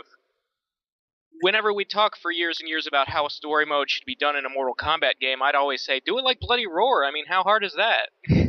Yeah. If I had to pick one, I'd probably go with MK versus Street Fighter, just because that is the dream matchup for, you know, the classic fighting games, the big boom era for fighting arcade games. But, I mean, beyond that obvious answer, I would go with MK versus Injustice, just because I would like a solid 2D plane fighting game between Mortal Kombat and DC characters with the quality they're doing now, where... Because I can't go back and play MK vs. DC now. It's just too late for that. It's just not going to happen. And Yeah. I want a game with the quality that they're putting forth now with all the characters that I love. Because I'm just a huge MK and DC fan. I mean, that's pretty much... I mean, that's just... Those are my two favorite franchises that exist. So, I mean, I would love to see that, and I'm sure we'll get that one day. But MK vs. Street Fighter is just too good to pass up. So I really hope that does happen one day. But all right, let's jump into the guest character that we hope MKX has. And I don't know if we want to list two, as in one for the actual select screen and one for DLC, or if we want to just do one. Probably one would be simpler. So if you could choose one character, be it DLC or on disc, console exclusive or not, which character would you choose to be in the game if you had that pick? Shadaloo, give us your answer. I bet I can't guess what it is. I think you can. Go on. Tell me. What am I thinking right now? Thinking Machamp, because he's going to be in the new Pokemon fighting game.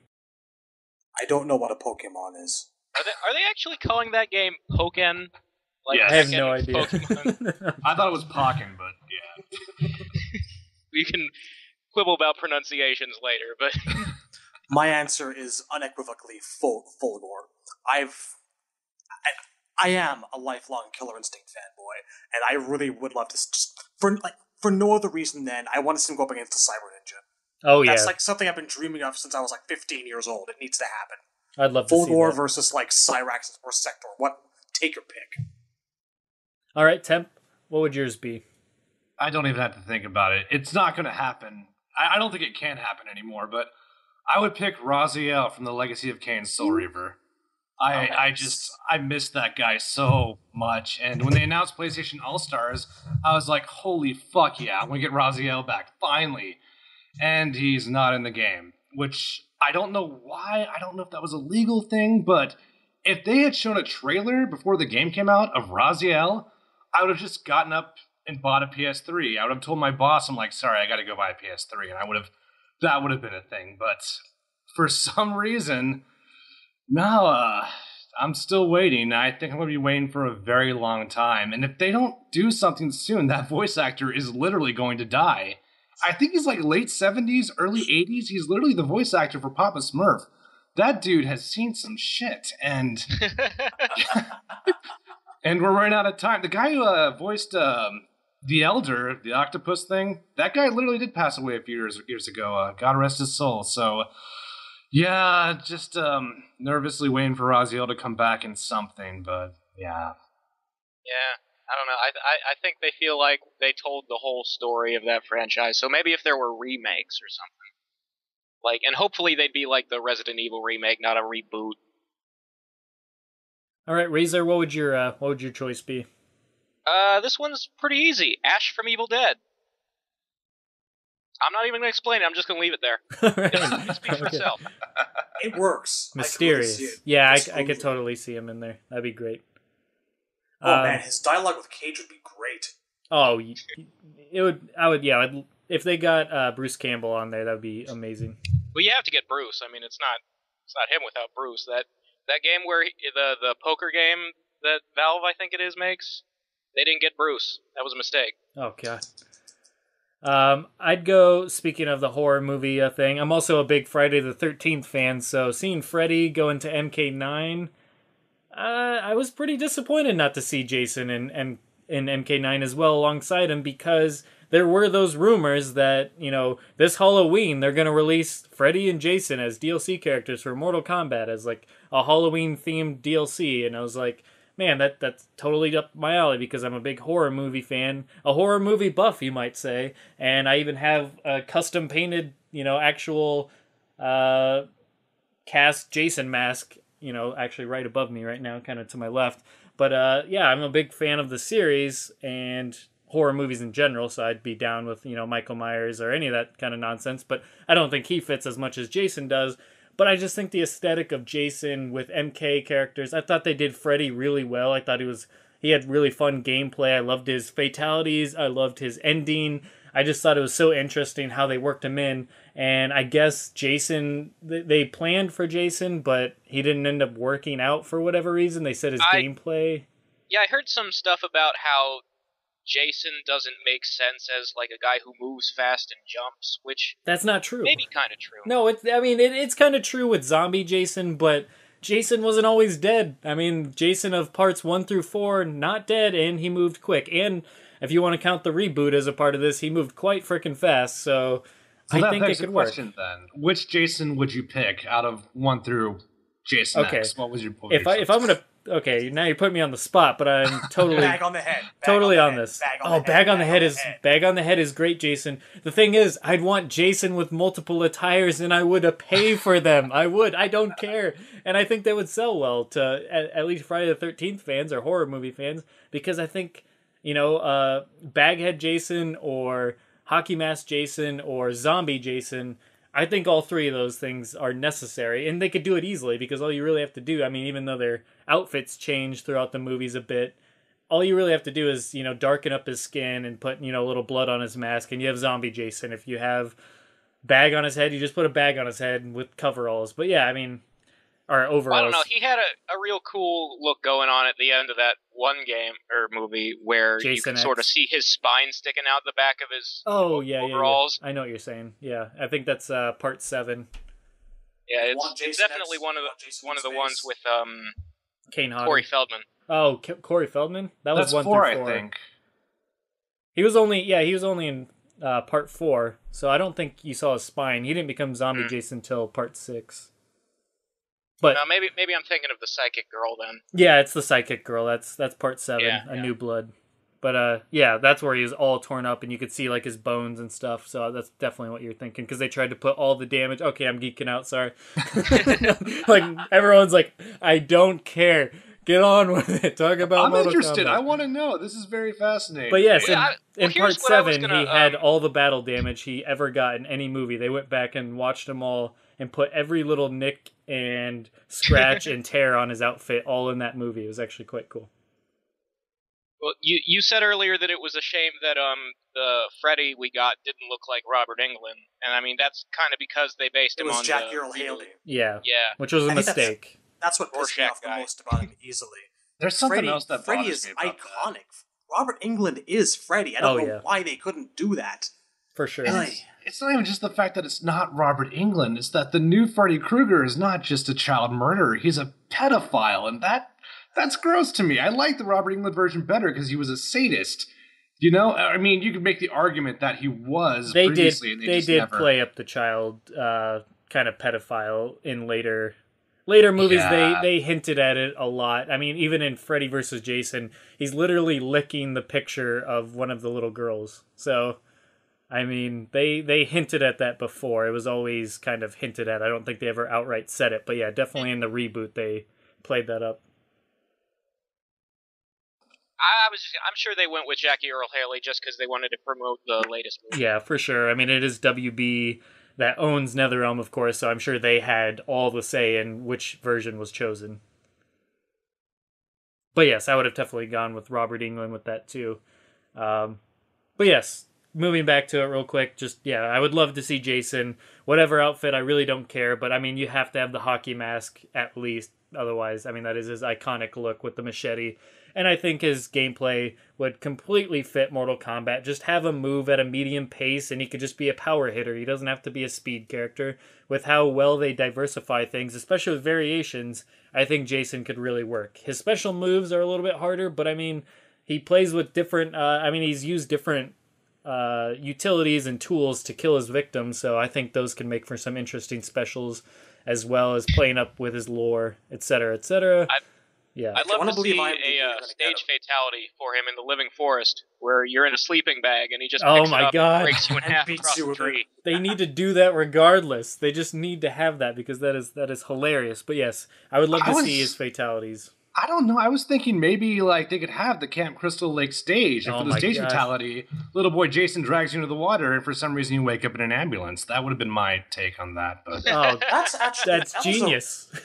That was actually I want to see like Baraka waking up in an ambulance. Yes. That was actually like a really, really big missed opportunity that they could have had something with Freddy for MK9.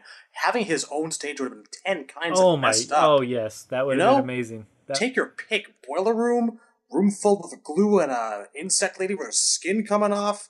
So many nightmarish images you could pick from. Or it could just transition, because I mean you are in the nightmare realm, so it could just transition on a drop of a dime. It could just be a really creepy stage that transitions between location to location without you having to like uppercut anybody, but just as you're going, it just all of a sudden morphs into something else completely creepy. And suddenly there's a bed with a hole in the background and you're both being bathed in Johnny Depp's blood. Yeah, that totally would have worked. I completely agree with you. I really, now I'm just getting, because the big thing is, small rant, these characters don't get their own video games, not since the NES. So, someone like Freddy and Jason and the like being included in these games, even Ash, like they don't. I mean, I think Ash had like a PlayStation game or something like that. He's had 2 or 3, but they're not great. Yeah, exactly. And the PS1 was terrible. Bringing them into this game gives fans of those characters an outlet to finally play as those characters. Because even if you do play their actual games on NES, you don't play as those characters. So it's just an untapped market, in my opinion. I mean, I can see why they don't want to make a serial killer game because, the way the media reacts as it is, but those are characters with such iconic status. Everybody and their grandma knows who those are, at least, that lived through the 80s, so it's just a shame that they don't have an outlet, and Mortal Kombat delivered that with Freddy, and I'd love to see Jason get that treatment in MKX. Please, if anybody's listening that can make that happen, make it happen, please. Well, I just like to say, if you're going to do another horror character like Freddy or Jason, do them both. Like, nobody in the world imagines playing as Freddy in a fighting game and doesn't imagine that their opponent is Jason. Yeah, I agree. You're only getting half the fantasy. Yeah, I totally agree. I really think they made the wrong call on not including him. So hopefully that's remedied. Otherwise, I guess we'll have to go from MK to Injustice to a full-fledged horror movie icon fighting game, intertwined in there. It'll happen. No, I'm just kidding. Chucky will be the best main. Yeah. But, alright, Ice Baby, what would your one pick be? Mine, even though I know it will never happen and I am dying for a sequel, which I seriously thought was going to be announced at E3, Corvo from Dishonored. That is one of my all-time favorite games. I just think he's a badass. He's got numerous abilities that he can use, such as he can teleport, he can summon rats, he can take possession of you, he can knock you with wind, and he can also just shoot you in the head with a crossbow and such. So I would definitely see him. But going back on a little tangent about the whole Raziel thing, yes, rest in peace, Tony J. No one will ever be able to replace that guy. He is the voice of God. Just dead. They did. Morgan Freeman has a bone to pick with you. Morgan Freeman is wrong. They did officially end the whole series with Defiance, which I do not appreciate because I wanted more, but I don't know where I've read it, but I think the reason why they didn't want to do any more was because I think several of the voice actors just didn't want to do the game anymore. I'm not sure if that's true or not. And they're supposed to come out with a multiplayer game called Nosgoth, but I do not know what it plays in with the whole Soul Reaver story. So I just wanted to throw that in there. Well, the common criticism is that the story hit a logical ending, and it did. I think Razor even mentioned that before, but my thing is, at the end of Defiance, spoiler alert, Raziel and Kane finally kind of reach, a consensus. They both finally understand each other, and then the game ends. And I really would have liked to see a post-Defiance relationship between those two, now that there's a union, now that they're kind of in sync together and they have the same agenda. Because there was room in that franchise to have new villains arise. If you're rebuilding Nosgoth, there were directions to go. It would have been a different story. But I just think that dynamic was so good, but it was so one-dimensional because it had to be. There was really nowhere to take the franchise. Oh, let me rephrase that. They couldn't do the franchise without them hating each other, without them knocking it along. That's because Raziel wasn't in the know and Kane was constantly manipulating him. Now that that's done, we can have those two characters interact on a whole new level, and we're never going to see that happen. Nope. Those sons of bitches. Exactly. All right. I'm just going to throw this out there. I know I talked it to death, but a new Friday the 13th movie comes out next year, towards the end of the year, Friday the 13th, I think in November, and totally it goes in sync with the game's DLC. Come on, make it happen. If you want to believe IMDb, Jason Voorhees is in the game. I mean, like we were saying earlier, in terms of motion and moving around and being a slow person, yeah, hell yes. Wait, why would IMDb have that? There's no. Why would Jason have a credit? He doesn't talk. Yeah, I was about to say, he doesn't talk. Precisely.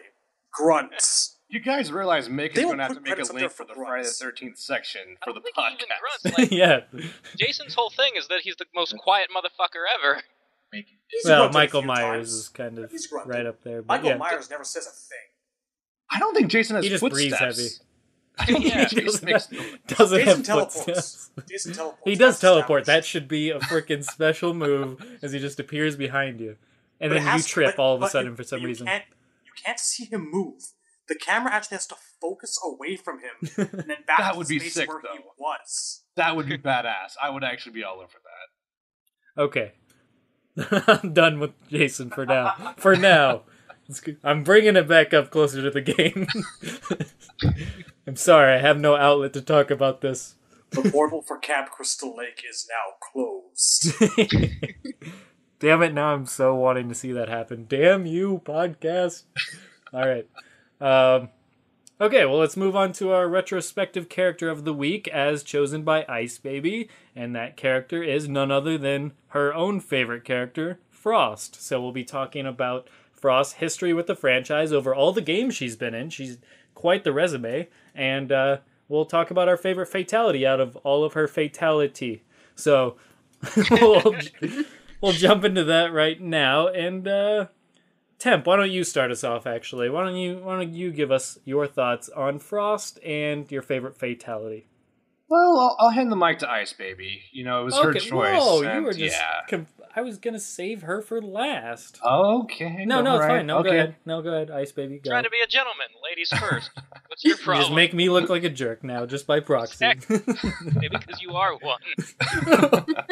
Hurt feelings. And then next week there was one less member of the Yeah. Wah, wah. He'll be stricken from the record books like Chris Benoit. Yeah. Ooh. All right. Well, anyways, go ahead, I got Ice dark. Baby. Yeah.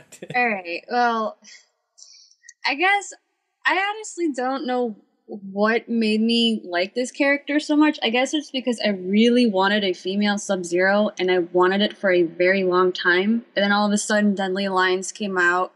And I just remember someone bringing this game over to my house while my brother had all of his friends over, and I'm just randomly picking some character and it happened to be Frost.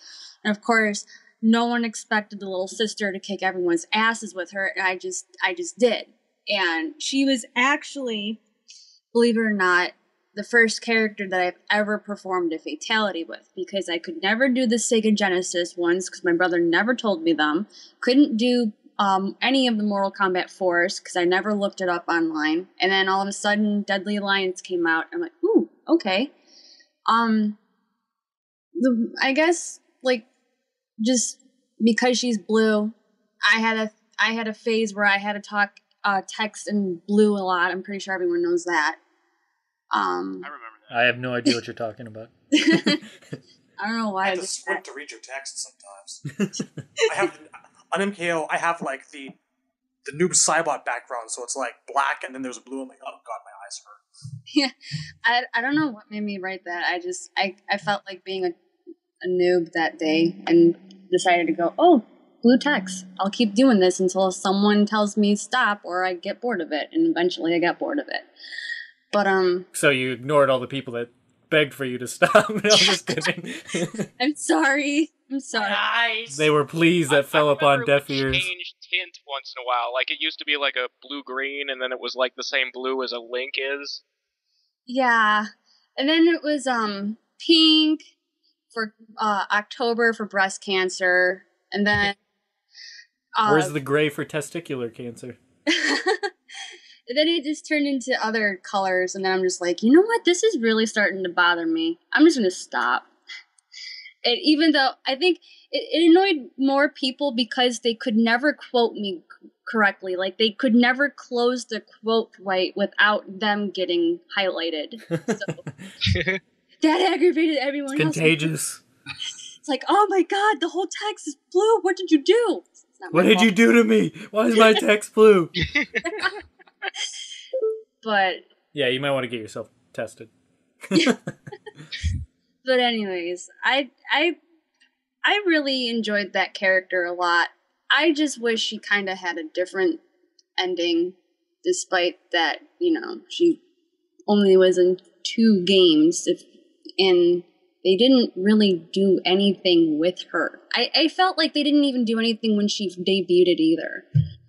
just like, oh, she's Sub-Zero's little sidekick. Oh, she's gonna do something to him at the end. And it was even a predictable ending, in my opinion. I felt like, oh, she's gonna do something fairly evil, even though it's not gonna get her anywhere.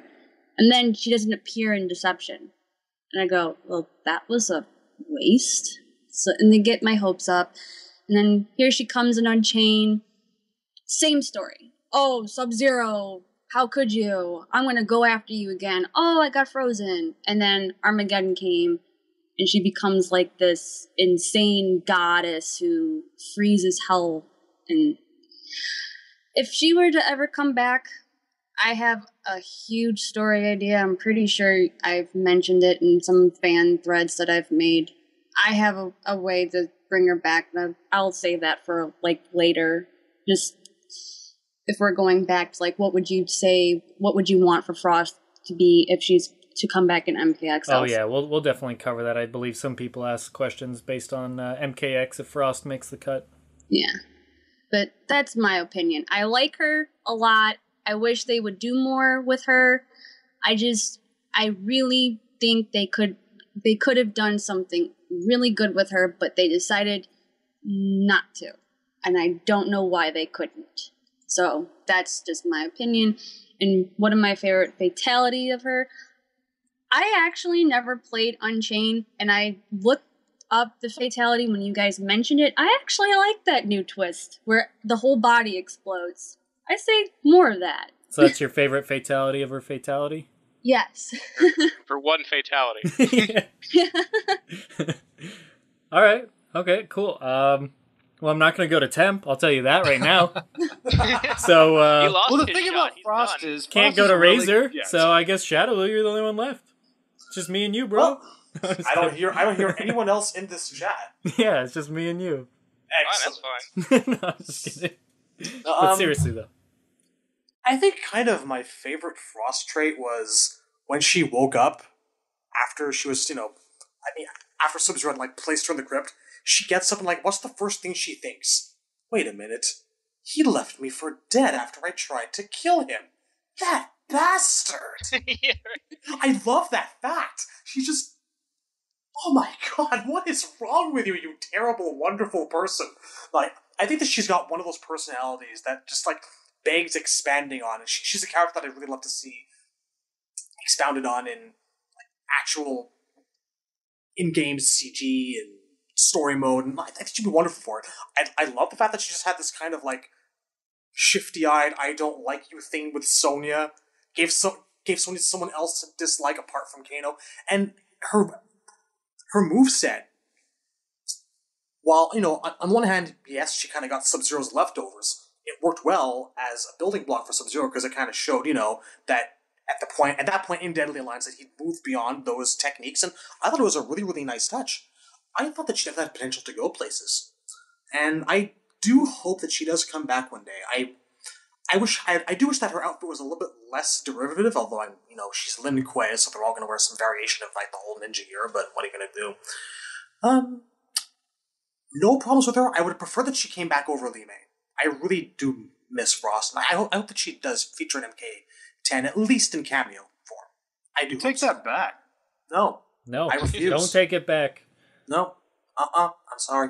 All right, I guess I'll round this out for the final opinion. Hang on. I'm just kidding. My favorite fatality is yes. All right, great. Sounds good. Good choice. I really was a fan of that one too. It took me a while. I think the other one's kind of overrated. It's too gory, too over the top. All right, okay. Question: hypothetical Frost X-rays. What would people like to see? Oh man, hold on. We'll talk about that after this. Okay. We only have one more opinion to cover real quick. you're gonna get it, man. Yeah. No, my opinion of Frost is she was actually, I think, beyond my old school favorites just from previous ones, but of the new characters of Mortal Kombat Deadly Alliance, she was actually my favorite that was introduced because one, I'm a big fan of Sub-Zero, so I really dug the ice powers. Ice is my favorite elemental power, more so than fire and electricity, etc. So I'm a big fan of ice powers, and I really dug the way she used them. I loved her little slide power because you could duck under projectiles, so I was a big fan of that. It just seemed like something completely different than MK really had at the time. I really liked her daggers instead of the Corey blade, and I liked the story behind it just because she's not as advanced yet, so she had to create daggers. They were fun to use in the weapon mechanics in Mortal Kombat Deadly Alliance. I liked her backflip escape as her taunt, I believe. I liked her look, and I liked how she froze the ground. It was kind of different way of freezing the opponent. So it was just a cool, I like the changes that they made for her to make her feel different. And I feel like in this game, in MKX, they could go even further with that because, like I said, they just have much more creativity when it comes to their characters nowadays. And they give them a lot more special moves to play with, starting with MK vs. DC, as Ice Baby pointed out, which I was a big fan of as well. So yeah, I'm a big fan of hers in general. I like her look. I like her powers. I like the idea of having a female character like that because it's just different from a lot of the other female characters. She's a lot more elemental based, and that's just not something we've gotten thus far. And yeah, I'd much rather see her than Lee May as well. I mean, I have no problem with Lee May coming back, but I'd rather see Frost personally. And my only real complaint with her is the story. As Ice Baby pointed out, it was pretty much repeated from Mortal Kombat Deadly Alliance to Unchained. She screws up and then gets frozen, and then she has a new lease on life, and she chooses to screw up and get frozen again. It just kind of made her look stupid and weak and dumb.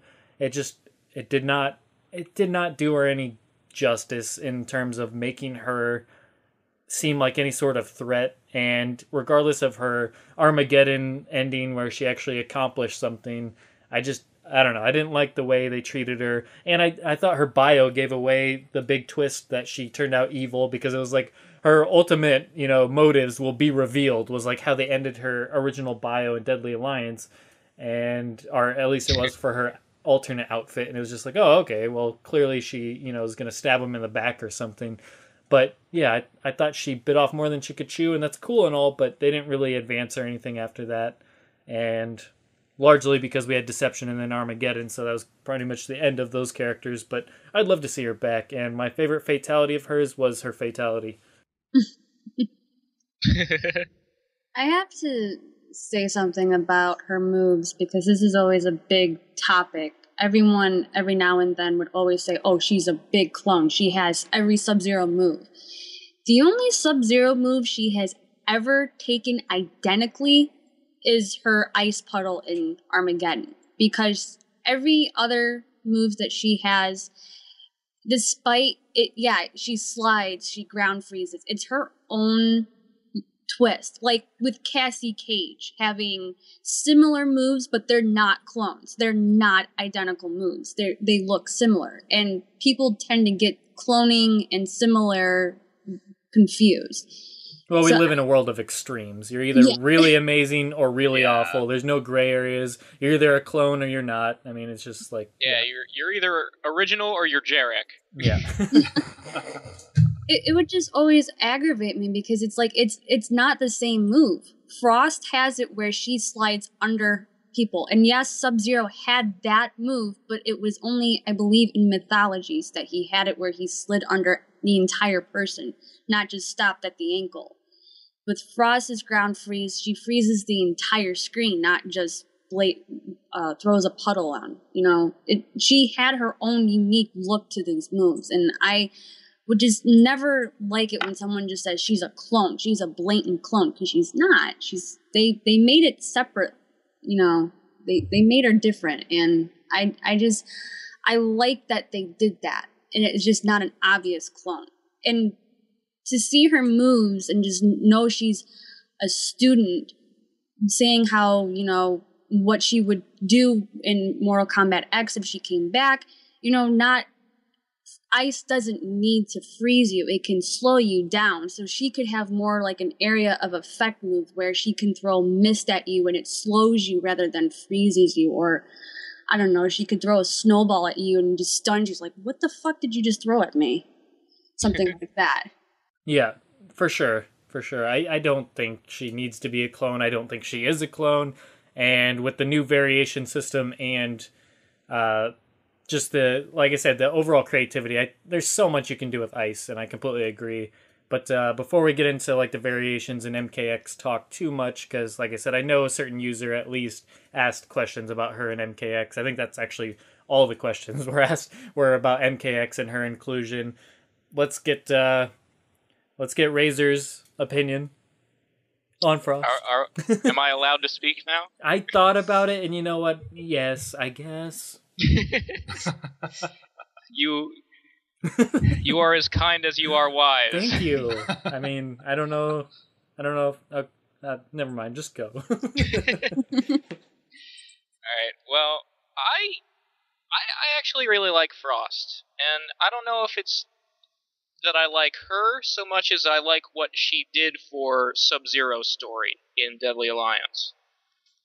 Because, I mean, I've said before, Kuai Liang is my favorite character in the franchise, and my favorite, like, the game that made me appreciate him, that made me, made him my favorite character was Deadly Alliance. Like, I didn't care about him quite as much when he was the renegade guy on the run in MK3 and 4.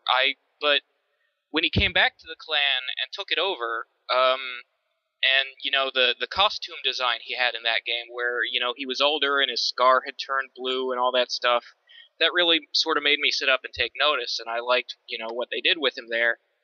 And so to give him in that game a student was, I thought, a really interesting twist. And to have that student be, basically the Anakin Skywalker to his Obi-Wan Kenobi, this sort of arrogant jerk who, couldn't be taught to be humble, and it ended up turning on him in the end. I liked that. I thought it, gave him more to work with, and it gave her a character, whereas if she had, been like a loyal student, just like the Robin to his Batman, I don't think she would have worked. I think she would have been pretty boring.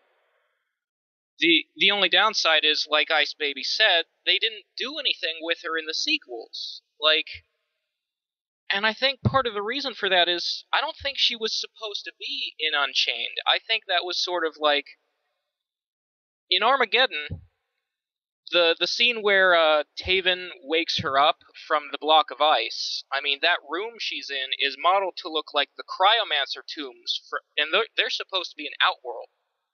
But they're in the Lin Kuei headquarters in that game. I think, somebody noticed and realized, crap, how do we explain how this room changed realms? So they decided, we'll have her be frozen twice. Like, she escaped Outworld, came home, and got shoved in a block of ice again. And I guess that's the best they could do, but it's still really stupid. Yeah. Like, couldn't they have just made that room look different? Or, I guess you could say that she stood Frosty. Please don't ever talk again. No, you couldn't say that. I'm banned now, I would say that. Why? You're just gone. I did this for you, Razor. You can talk again. Now I can't. You better not if they're gonna sound like that. Keep those thoughts to yourself. I didn't quite hear you, Shadaloo. Can you say that one more time? I was kind of having some interference. I don't want to tempt fate anymore here. Go ahead, tempt it. See what happens. I will come for you in the night. I'm far too proud. I'm proud enough already. Do it. Try it. Do it. I had my moment. I got my finger on the hang up button on your name. Do it. Do it. No, I'm just kidding. Keep going. You're good. Yeah. So I don't know. I really, what I would have liked to see more out of Frost is how she would interact with other characters. Like, once she, betrayed Sub-Zero, what if she had run into Noob Saibot and joined forces with him? Or, Sub-Zero met Serena in Deadly Alliance while he was still traveling with Frost. How did those two characters get along? That would have been nice to see. But, we didn't get anything in that regard, and that's a shame. And, I mean, we can talk about it more when we get to the questions, but I'm not sure what sort of role she could serve if she were in MKX, because I guess she could be a student of whichever Sub-Zero this is, because apparently he's Lin Kuei, and apparently Sector's not turning them all into robots, so I don't know, it's hard to have a character whose entire story revolved around one thing, in her case, the heel turn, and then go, well, this is a different universe, we can't do the same thing. So it's like, what do you do with him now? Heel turn means turning into a bad guy, in case you're not a wrestling fan. Yeah. But I totally... It's on TV Tropes too, and now that I've advertised TV Tropes, the rest of your day is just shot. You're going to be there for hours. All right. So you're welcome for that. Temp, what's your thoughts on Frost? Oh wait, we didn't get your favorite fatality. Hold on. Oh, gee, let me think. Is it the one where she freezes them and kicks their torso, or the one where she freezes them, kicks their torso, and they explode all over? I guess it's the one where she freezes them and kicks their torso. Hold on. Let's not just make this choice too easily here. Yeah, don't rush. Really think about it. Yeah, give it. Let's weigh the pros and cons. I really think I like those frozen legs left behind. Do you mean to tell me you didn't create a better one in Armageddon? Ah, sure. That's funny. No.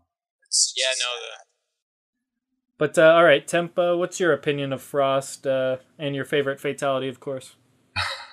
I like Frost. I like her from a gameplay perspective more than a story perspective. The fact that she's not as good at cryomancy, the fact that she is a novice, and she hasn't really learned discipline yet, I thought that was a really good foundation for gameplay, because now you have this whole new palette of freeze moves. Maybe instead of having a complete freeze that, demobilizes you, she does like a frostbite thing. So now when she hits you, yeah, frostbite. I didn't even think about that. Yeah, but yeah, so when she hits you, you do more damage, and that's one possibility. She can also have sort of like a binding move where she'll freeze your limbs, and that doesn't do any damage, but now all your normals have more startup frames. So you can still play the game, but you can't really do footsies anymore. You can't really whip punish. So you're stuck with jump kicks, and you're stuck with like jumping combos, and you have to play this much riskier game that'll last for maybe 10 seconds. Also, Sub-Zero can play Rushdown, but that's not really what he's known for. He's decent at Rushdown because he has such a good down 4, And with Frost, though, the fact that she's not disciplined, the fact that she doesn't have a lot of training, and that she is so emotional, she could be this crazy cool Rushdown character. And while Sub-Zero is trying to train her, saying, oh, you need to keep your distance, you need to maintain your stance, you need to be patient, and she's like, I have a better idea. Stab, stab, stab, stab, stab. And that's the character in a nutshell. She could be like this crazy, kind of furious cryomancer fighter. And we didn't really see that. I don't know if they thought that far ahead, or if something like that just wouldn't work in the Deadly Alliance engine. But I think there's room for it now. I think there's a lot you could do with just this character who doesn't really know what they're doing, so they're not restrained. Now, that said, do I want to see her in MKX? I guess a little bit. She's not one of my favorite characters, but I like her enough. I would be interested. And if we don't see her, I think it'd be a shame, because I want to see her eventually. I never thought her story was closed, because if she did break out of the ice and she was kind of pent up about Sub-Zero, there's possibilities of other mentors, Let's say Daigon, that probably wouldn't work because of the timing, but say she joins the Red Dragon. They could use her talent. They were still relevant to the story. There was somewhere to go there. And that could take her personality into sort of a final stage where she's not just vindictive. She's an actual villain now. And that pretty much covers it for her. I like the design. I like the hair. She's one of the few female characters who wears pants. I can't think of too many others. That was cool, I guess. So yeah, pants. Favorite fatality. And yeah, it's... yeah. You know what? I'll revise it. We'll stick to the freeze. Your opponent's in a giant block of ice.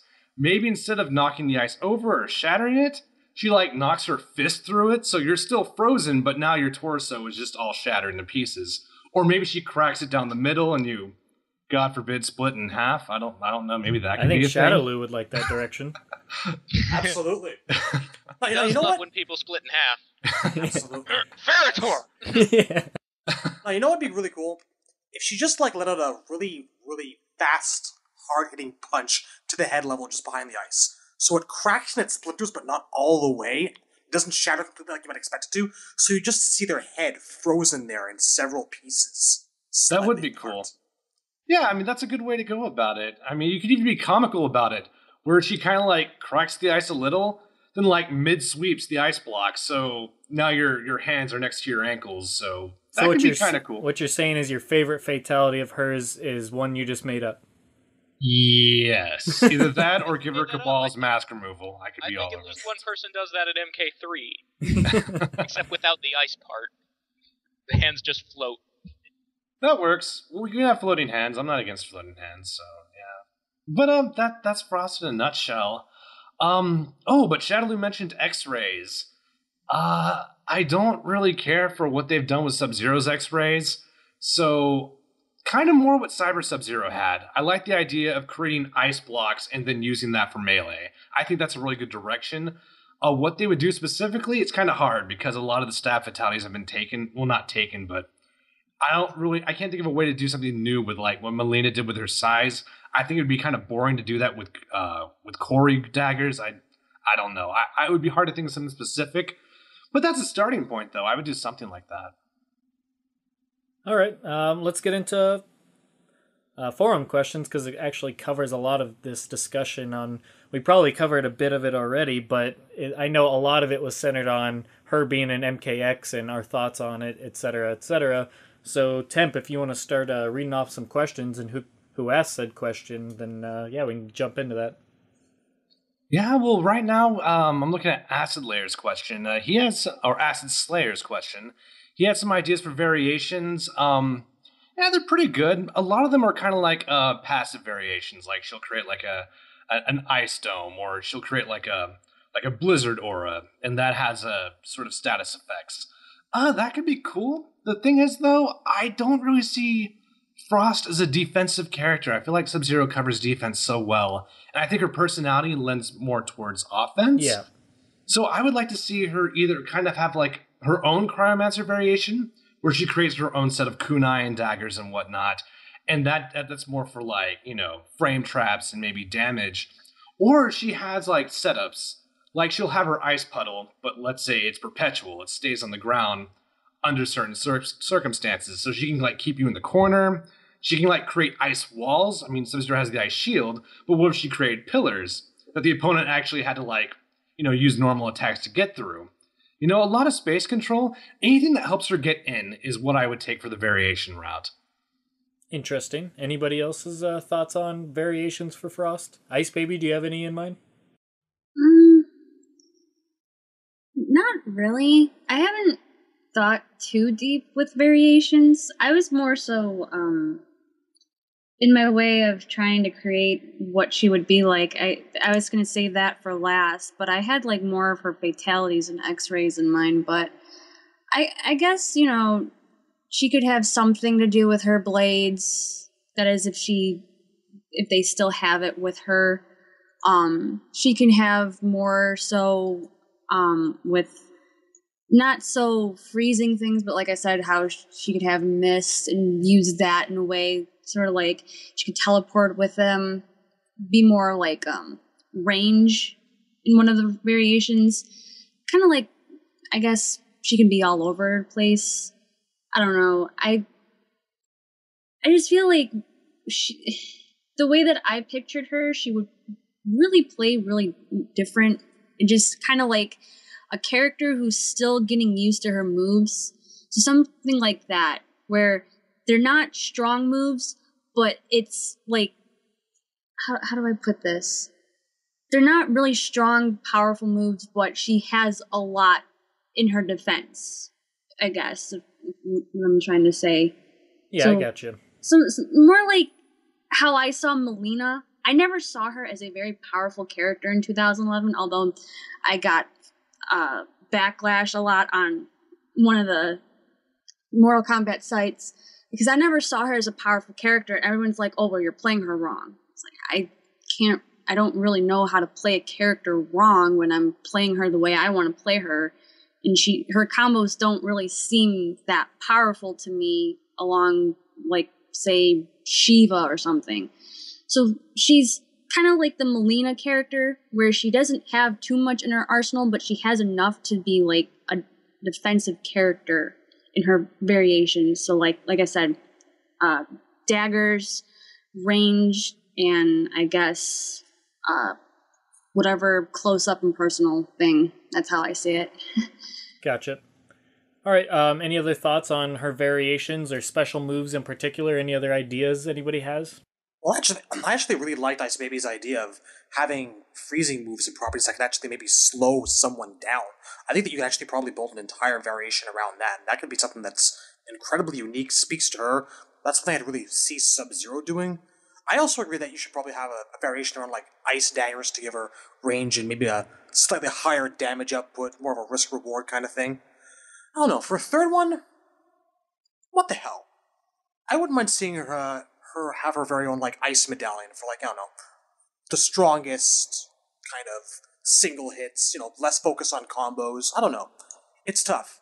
I haven't spent a lot of time thinking about that myself, but there's a lot of potential for mainstream variations there, though. Definitely. Speed, slowing, I like it. All right. Any other thoughts from you, Razor, or anything? Or do you want to move on to fatalities? I don't know. I sort of picture, I guess, when you guys talked about, like, slowdown moves and something that would, like, trap the character, I'm sort of picturing something that's sort of status effecty, like Kotal's totems or Quan Chi's ground buffs. I mean, sort of a style like that would be interesting to see, maybe. I don't know, that might be kind of complicated for a character like Frost, who's supposed to be sort of just learning her moves, but at the same time, I mean, Sub-Zero's 3 are spoken for, so why not? But, I think, I mostly agree with Temp that I see her as a character who wouldn't have a lot of defensive options, who would be very, fast and aggressive. And I think at least, like, 2 of her variations, like, one should be very rushed down, sort of like Scorpion's ninjutsu, but with the Kori daggers, something like that, maybe. And I almost want to say, like, only the style that's not the 2 fast ones should have, like, a classic freeze move that slows or stops you. Like, in the others, she should just throw projectiles or be in your face. And, like, for, like, the projectile keep-away style, you don't want to copy, like, Killer Frost from Injustice too much, but I'm sort of reminded of her and Glacius in the new Killer Instinct game both have moves that sort of make giant icicles shoot up out of the ground, and that's sort of how they keep you away. And I think something like that would be interesting. Yeah. That's definitely how I see her playing out if she were to be included in the game, is, like you guys said, pretty much sums it up, fast and aggressive. I see her not doing hard hits, so her hits don't do a whole lot of damage, but she's very quick in her hits, and she can quickly add on damage just based on how fast she is, and a lot of keep away stuff with projectiles and things coming out of the ground and stuff like that. So yeah, I don't see her much as a defensive fighter, because that's more of a slower, methodical, somebody who knows what they're doing, somebody who's very experienced to kind of take their time. I see her as a very almost arrogant, in the sense that, we've seen from her story that she thinks she can take on Sub-Zero, of all people, the Grand Master of the Lin Kuei, so she's clearly confident, like overly confident in her own abilities, not to like a Johnny Cage factor where she's cocky about it, but she's just arrogant in the sense that she thinks she's more powerful than she is, but she's also very aggressive and very vicious, so very fast and aggressive gameplay makes sense for her. I think if you gave her a voice, she could be kind of Johnny Cage-ish. I mean, but more of a jerk. Like, there's something lovable about Johnny, whereas Frost comes off as just like a total bitch to me, I think. you total bitch. I mentioned X-rays before, and I swear to God, I could really see one where, like, she just flips over and, like, just kind of, without even facing you, puts her hand backward and forms a Kori dagger from her hand right up someone's ass. She'd do that. She really would. She's terrible, and she'd love to inflict a very kind of personal pain upon someone. At the very least, she could slip it in their spine and, literally stab someone in the back. I had a thought about her normals. I'm thinking about, like, Cyber Sub-Zero and MK9. The thing I like most about him is he has these flashy, almost useless, but just really cool-looking spinning kick moves. Uh-huh. And we're obviously not going to see that from this game's Sub-Zero, so I think it would be really cool and fitting for her personality if all those needlessly showy spinning kicks were part of her arsenal. Yeah. Yeah, because, like, in those little video endings at the end of Deadly Alliance, she does do, like, a bunch of flips and jump kicks and all of that, so that would totally work for her. Just adding as a second guess to that. Yeah, for sure. All right, Temp, any other questions to go to? I know there's a few others in there. Yeah, we got some over here. We're kind of going out of order. We have one from Smokeman14 and oh my another god, from I love that Ultra guy. Smokeman14, he's the one with the George Costanza avatar. It's hilarious. Pretty awesome. I love that scene. I love that. Yeah, no, it's just such a funny face George makes, and yeah, good stuff. I was reading through the comments just now, and I'm like, I stopped and I stared at his avatar for a good 10 seconds. No, I do that every wonderful. time. It's great. It's Yeah, tremendous. here's sort of a historical question. Were we expecting Frost to take the place of Sub-Zero previously before MKX was revealed? Or I guess, maybe not a historical question then. Did we think Frost was going to replace Sub-Zero in the storyline? Was there just not going to be a Sub-Zero in MKX and Frost was going to be our Cryomancer? I think that's what he's asking. I did not think that was going to happen just for marketing reasons. I didn't really know what they were going to do with Sub-Zero, but I always felt that Frost was going to be delegated to her own specific status. I never thought that they were going to swap Sub-Zero for Frost, really at any point in the history. And I'm glad they didn't, because the things I like about Sub-Zero don't really translate to Frost.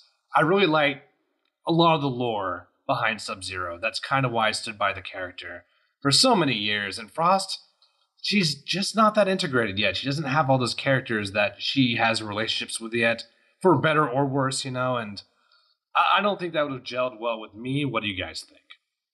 Yeah, I'm in agreement as well. I wouldn't have wanted to see her replace Sub-Zero and have Sub-Zero sit out just because I don't think so. I mean, it's plainly obvious that Sub-Zero and Scorpion are going to be in every game, but I do want her in the game at some capacity, filling up a different role, but still being an ice character.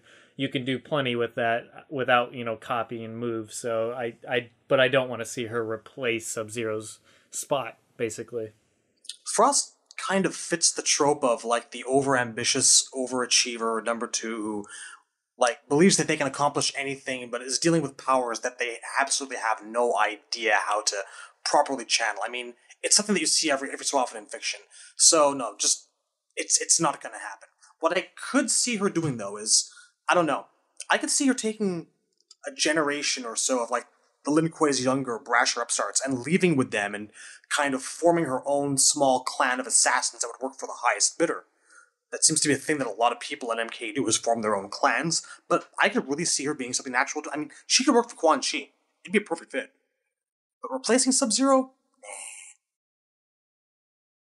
Yeah, no, I mean, it never even crossed my mind, and I mean, I've read people sort of speculate about, could this character replace that person because they died in MK9, and for the past, 3 or 4 years since MK9 came out, we've had thread after thread about, the dead staying dead, and should that happen, why don't they do that? I don't want to see the dead come back because it cheapens it. Here's the thing. You can't watch the end of MK9, where Quan Chi and Shinnok literally say on screen, now that we have this army of zombies, we're gonna conquer the realms. And then go, I don't want to see those characters back. That's blatantly retarded. Yeah, no, I was just, Jax and Cabal and Sub-Zero, Kitana and Jade, all those characters who died, they might not be playable in MKX. Some of them, I think, will be. But they will be in the game. Because they already told us they will. Several times in MK9, and at least, once when Quan Chi was revealed for MKX, they said, he's got this army of Revenants and he's going to use it. So, I'm a little sick of hearing people say they wish the dead would stay dead. I mean, I understand philosophically why you might want that, but right now is not the time, man. It's too late. All right, Ice Baby, your thoughts on Frost replacing Sub-Zero? I never saw her as a character that could do that. Even after listening to her bio card and how Vogel was saying stuff like, oh, she was not originally supposed to be in Mortal Kombat 2, but she had been talked about that she was going to be in a very early game, but for some reason they decided to go against that and just create Sub-Zero's younger brother. But I could never see her replacing Sub-Zero in a game, just like Power said, due to marketing stuff. I would see him being always a character in the game. But like how you guys have been saying, she can totally have a different story. Maybe one that doesn't even have to do anything with the Link play. She can have, since not everyone, but since a lot of people are having retcons happening, one would never know what they would do with this character if she were to come back, but would she be able to replace them? No. And going off of what Razor said, I too am kind of getting a little tired of people saying I want the dead to stay dead. You kind of can't do that going from a game that just showed everyone getting killed and then coming back as the undead and just leave it like that. You kind of need closure. So kind of like how everyone's complaining, oh, well, Johnny Cage and Cassie and all of them, why are the parents coming back? You can't have a story that talks about someone and then not finish it. You gotta finish something. So I just wanted to touch up on that. Gotcha. All right. One other question here real quick from MK Noob. Considering MKDA's female characters, would you pick Frost over Natara or Li Mei? And we'll start with Temp and just go through everybody and just answer this real quick. Would you choose Frost over Natara or Li Mei? Well, Li Mei, definitely not. Nitara, that's difficult. Probably not as well, because Nitara, I think, could be really interesting in the modern engine. There's still a lot I want to see from that character. That's really... It's kind of unfair, because both characters deserve to come back so much, in my opinion, but Nitara, I feel like with the wings and the flight capabilities, and even the modern design, there's so many directions you can take that. I feel like Frost, from a design point, probably wouldn't be a huge departure from what we saw in Deadly Alliance. I think in terms of just analysis and discussion, I'd probably rather see Nitara. And Li Mei is one of my favorite characters, so that was never a contest. All right, Shadaloo? Well, we kind of covered that earlier. Yes, I would take Frost over Li Mei in a heartbeat. Natara? Bastard. I love you too, man. I love you too. Mwah. Natara, it's tough. Just based purely off of everything that we saw in Deadly Alliance, I mean, Frost kind of had something from the get-go, whereas I've said in a prior podcast that Natara was just missing a lot. I can see ways to improve her, and I can completely visualize a great, wonderful, modern 2D version of Natara. Wonderful. But I don't know. I do like Frost. I'm a bit attached to her. It's tough. So I take Frost over Li Mei, yes, but maybe not over Natara, assuming Natara was realized properly. If we were to just support them straight the way that they are into a future MK game, I'd say no, I'd take Natara. I'd take Frost first. Okay. Razor? Yep. Out of the Deadly Alliance characters, I like Natara best. I don't know what it is, just something about her I think it's her design, really. Just I really like the look of the wings and both of her outfits. Something about it. I don't know, but as far as Lee May, I mean, I don't want to upset Temp, but we talked about Lee May in an earlier episode, and I wasn't quite as blunt about it as I'm going to be here. I don't like Lee May as a character. The only time I did like her was her Deception ending, where she gives in and joins Onaga. I thought that was the only time she really was interesting or seemed to have a personality. So, yeah, I guess if I were to rank them, it would be Natara, then Frost, then Lee May. All right. Ice Bro Baby? fist. I would take Frost over Lee May, and it's because I did not care for her at all in Deadly Alliance, and Deception made it worse because I did not care for that ending of hers. As much as a lot of people liked it, I could not stand it. I don't know. Thank you. I don't know what it is about that ending that just made me go, "What the fuck did I just looked at?" But I can think of a lot of things I've seen on the A internet. woman in a bikini hugging a giant Dragon King is a very goofy image. Yeah. I will admit that much. That I think just that little hug embrace was like, oh my god, it's bestiality happening going on here. We don't need that new ality coming in. But I would seriously take her over Lee May because I found her as a bland character, but I did like her story in Deadly Alliance where she's the slave who's trying to free her people. I like that she had a MK4 ending where she didn't make it out alive or almost alive, depending on what you're seeing. With Natara, it depends on what they're doing with her.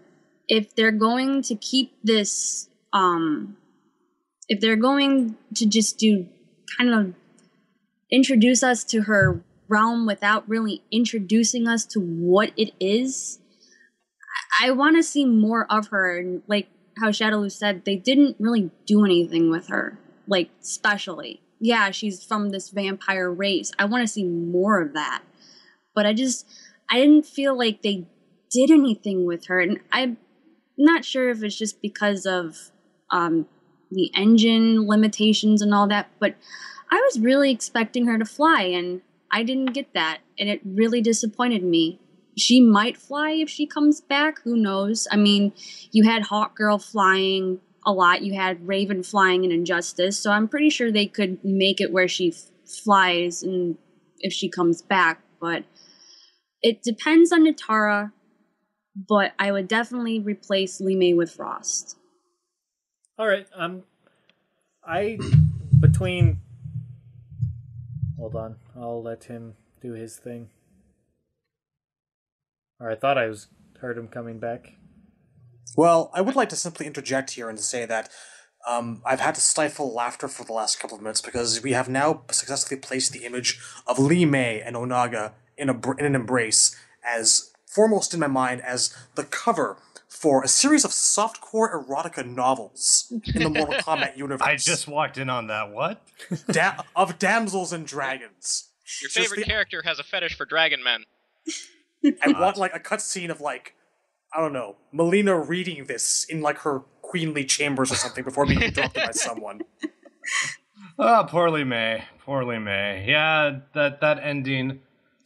It would not have been so bad if there was a follow-up to it, but yeah, we discussed that back in the day, or back, God, that was like last week. Yeah, we discussed that. I mean, it's a logical ending. I wish that wasn't the final word on Lee May.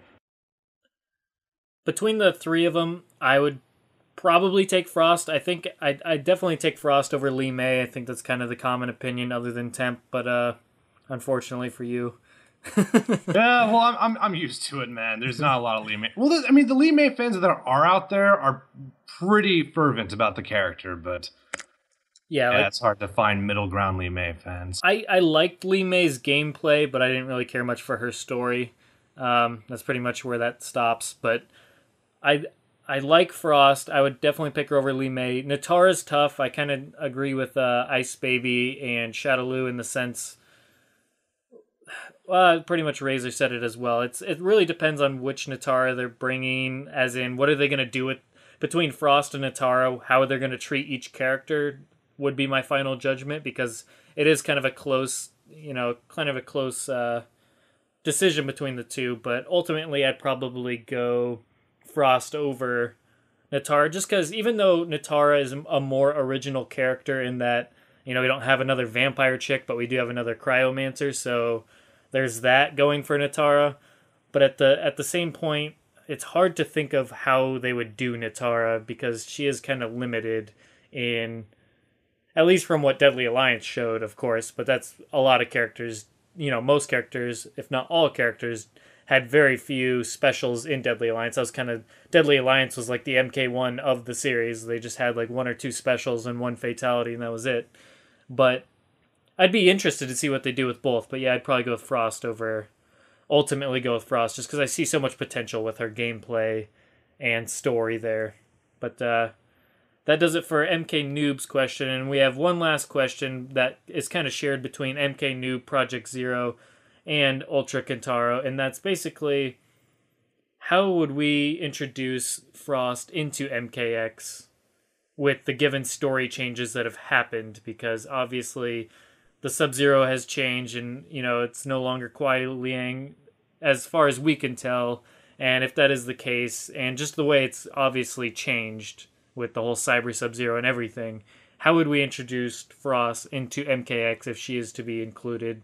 So we'll start out with Ice Baby, because I know you had a big idea to say about how you want Frost in this game.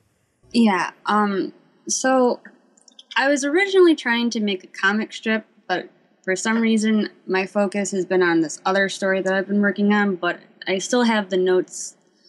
What I was originally doing with her was that she and some other people in the Lin Kuei are kind of like escaping it because of the automation program that's going on. They don't want to be a part of it, so they're kind of escaping. And her friend basically sacrifices himself for her to escape, which basically leaves her in a lot of different choices that she can make on where her character is going. You can have her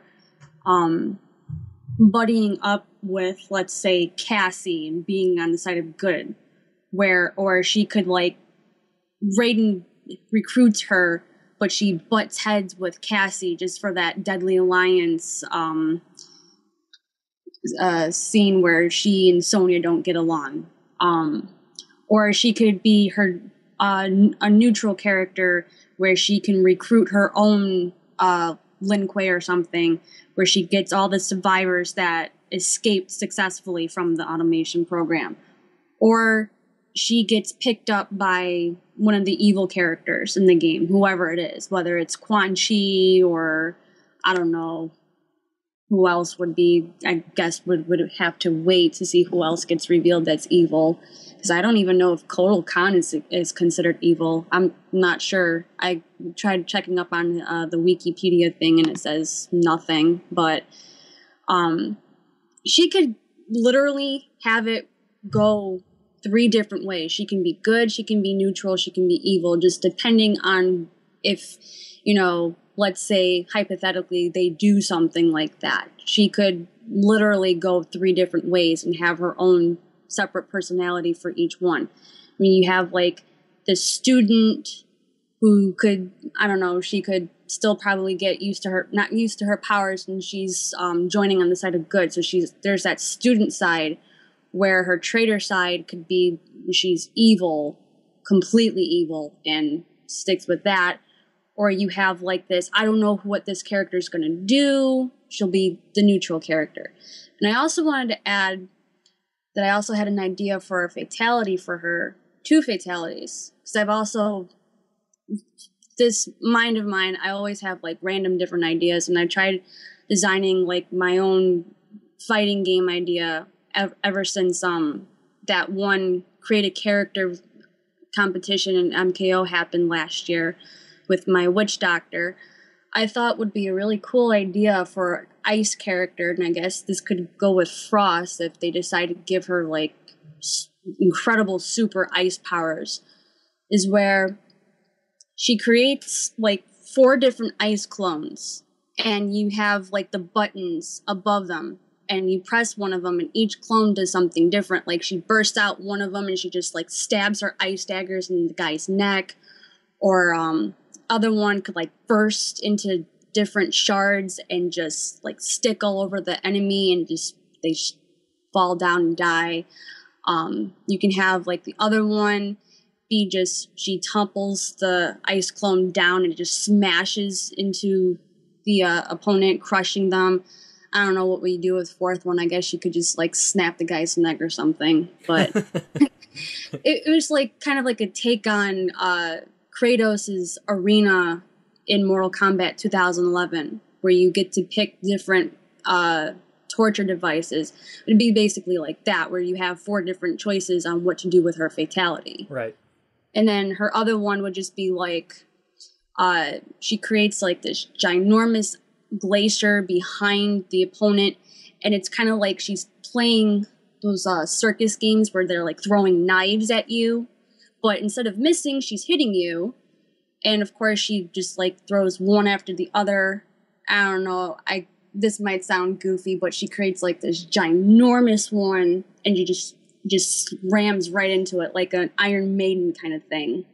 I don't know. Those were my 2 ideas for fatalities, but that's my story on how I picture her being in the game. She can go 3 different ways depending on what they feel like doing. I personally don't want her to be evil, but someone said that it kind of gave her more of a personality, and seeing how I would assume this game would make her kind of interact with more people, it'd be a good chance to show that personality. So I'd say I would kind of go for the evil route, but after seeing those 2 horrible endings they gave her, I would kind of want to see her be good or neutral, in my opinion. But that's just me.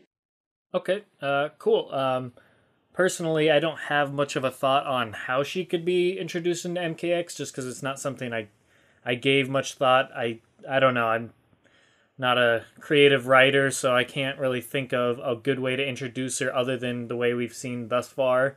I suppose if I sat down for a while, I could probably come up with something that's somewhat interesting. But going off of what you said, Ice Baby, on just playing off the whether she should be good, neutral, or evil, and how that plays into her story, I'd almost like to see a good character that's conflicted, that's struggling with her own brutality, and have that play up, that she goes from good to neutral. And I don't know if she ever crosses the line into pure evil, but she's just a good character, but that's really struggling with brutality and being, very over the top vicious with her methods, just because her lack of experience, her lack of knowledge with her powers is causing her to get frustrated, and she tries to overcompensate by just completely being absolutely vicious to her opponents.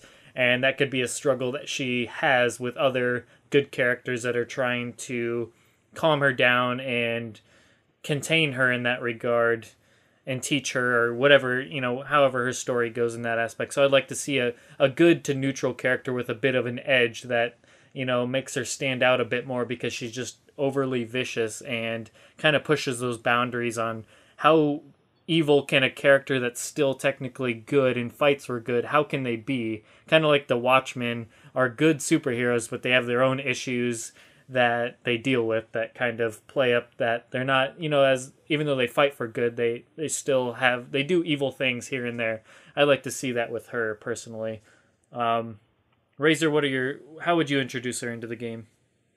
Well, I mean, first of all, you've got to consider that MKX is sort of spanning over 25 years, and that sort of raises the question of, like, how old is Frost supposed to be, and at what point in that time frame would you introduce her? Because, like, in the original canon, Deadly Alliance was 10 years after MK1, and that was the point where Frost joined the Lin Kuei, like right after Sub-Zero took over, he had like a big recruitment drive, and that's where he met her. So, I mean, she was supposed to be like a young person, but they never said how young, whether she was like a late teens or in her 20s or what.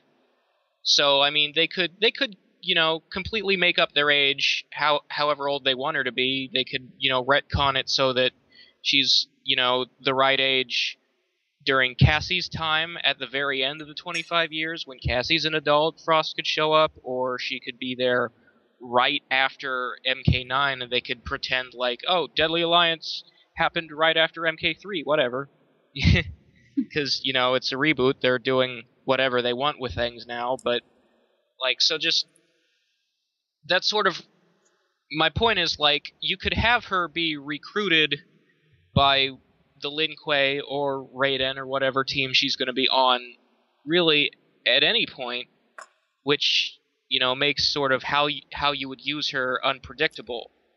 But my inclination is to think that she would again work best as, being picked up by the Lin Kuei. And considering that the Sub-Zero in this game, we don't know for certain, but all, signs seem to suggest it's going to be Bi-Han. And they seem to suggest that he returns to the Lin Kuei and somehow the Cyber Initiative is ended, and he might even become Grandmaster like Kuai Liang did, since he has that variation. Although, like I said before, the medallion he's wearing in that costume doesn't have a dragon on it, so maybe it's just an int reference for the fans or whatever. But theoretically, if Bi-Han were her teacher this time, as opposed to Kuai Liang, I was the one who said that I thought the thing that made her interesting and gave her a personality was the fact that she turned on Kuai Liang. And I don't think it's so much that being evil gave her character, I think it's being the opposite of her mentor gave her character.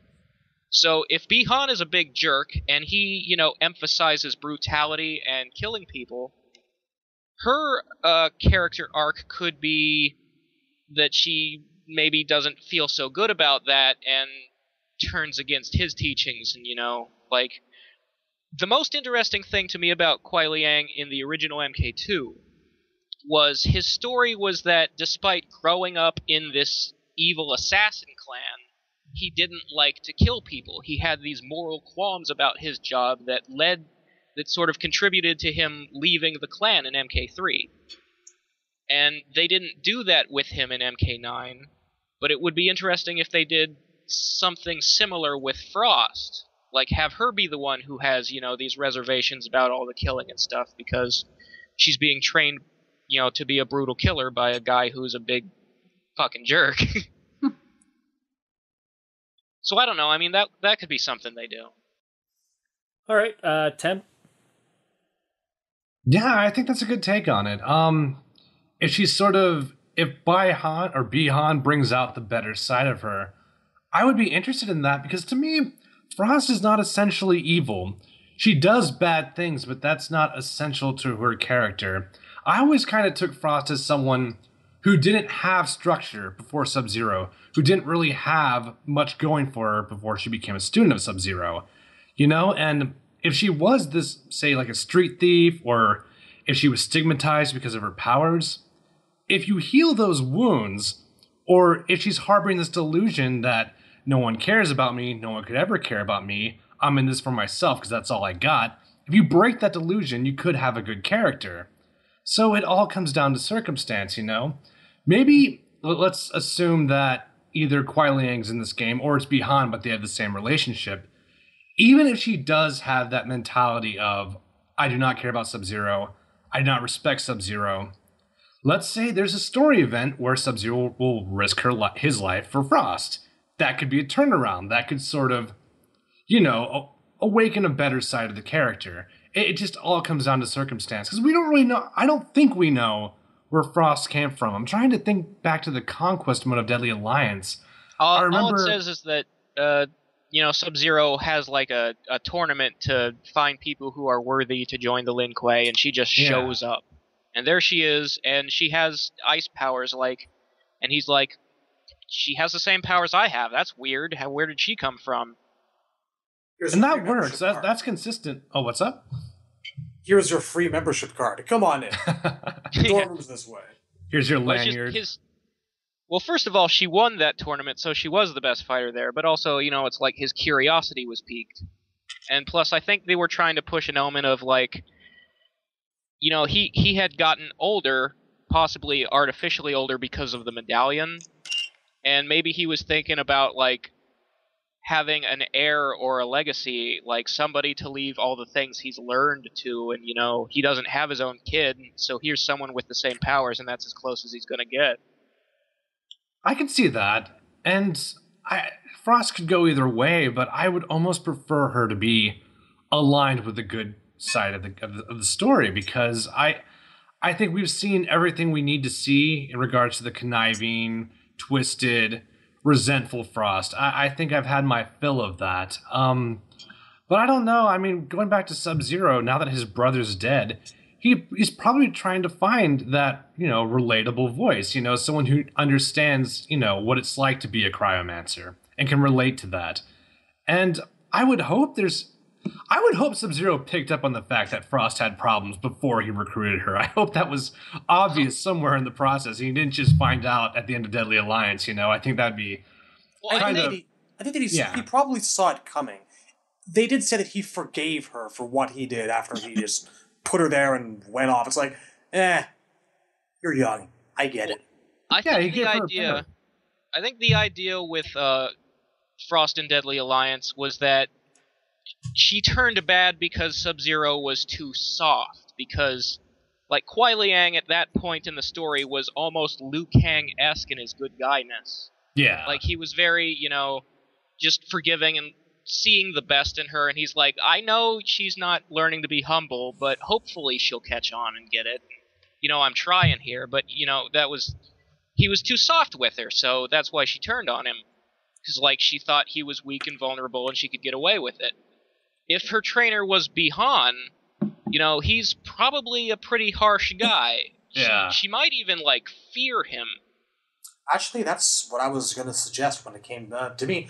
I think that under Bihan's tutelage, she'd actually probably learn to respect and fear him, and that actually lead to her maybe leaving the clan entirely or fleeing at some point. I couldn't see the Lin Kuei under Bihan being someplace where, she'd stick around. So it's true. Well, Bihan's most famous line is literally, fear me. So, yeah, I guess that does fit in with the character, but I don't know. I mean, I'm warming up to the idea of Bihan coming back. I love Kuai Liang, and that would be very depressing for me, but at least I'm seeing the potential now as opposed to when the idea was first conceived. Yeah. Welcome aboard the Bihan hype train. We're happy to have you. I don't know that I'd call it the hype train just yet. All right, Shadaloo, do you have any more thoughts on that?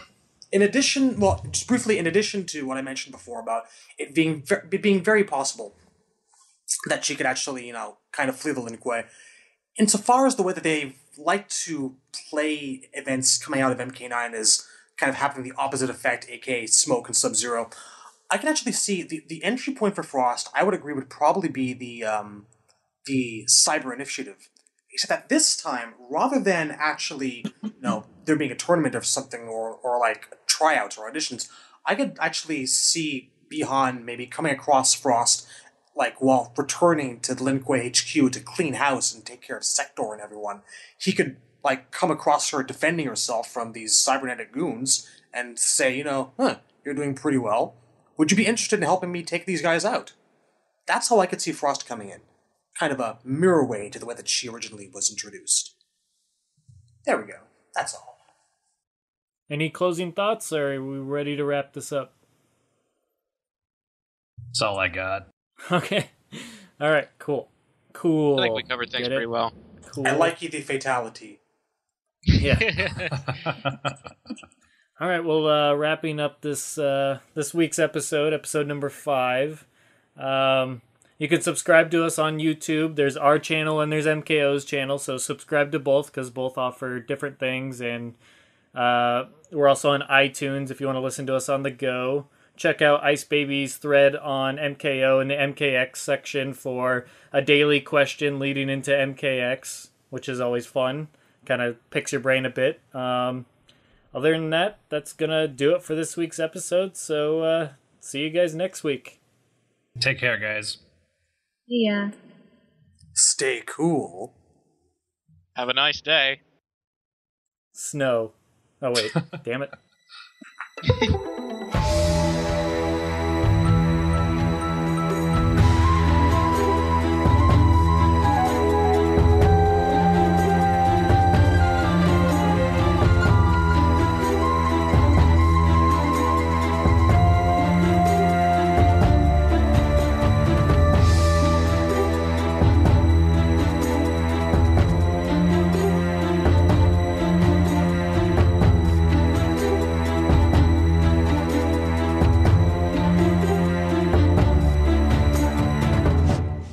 Fatality.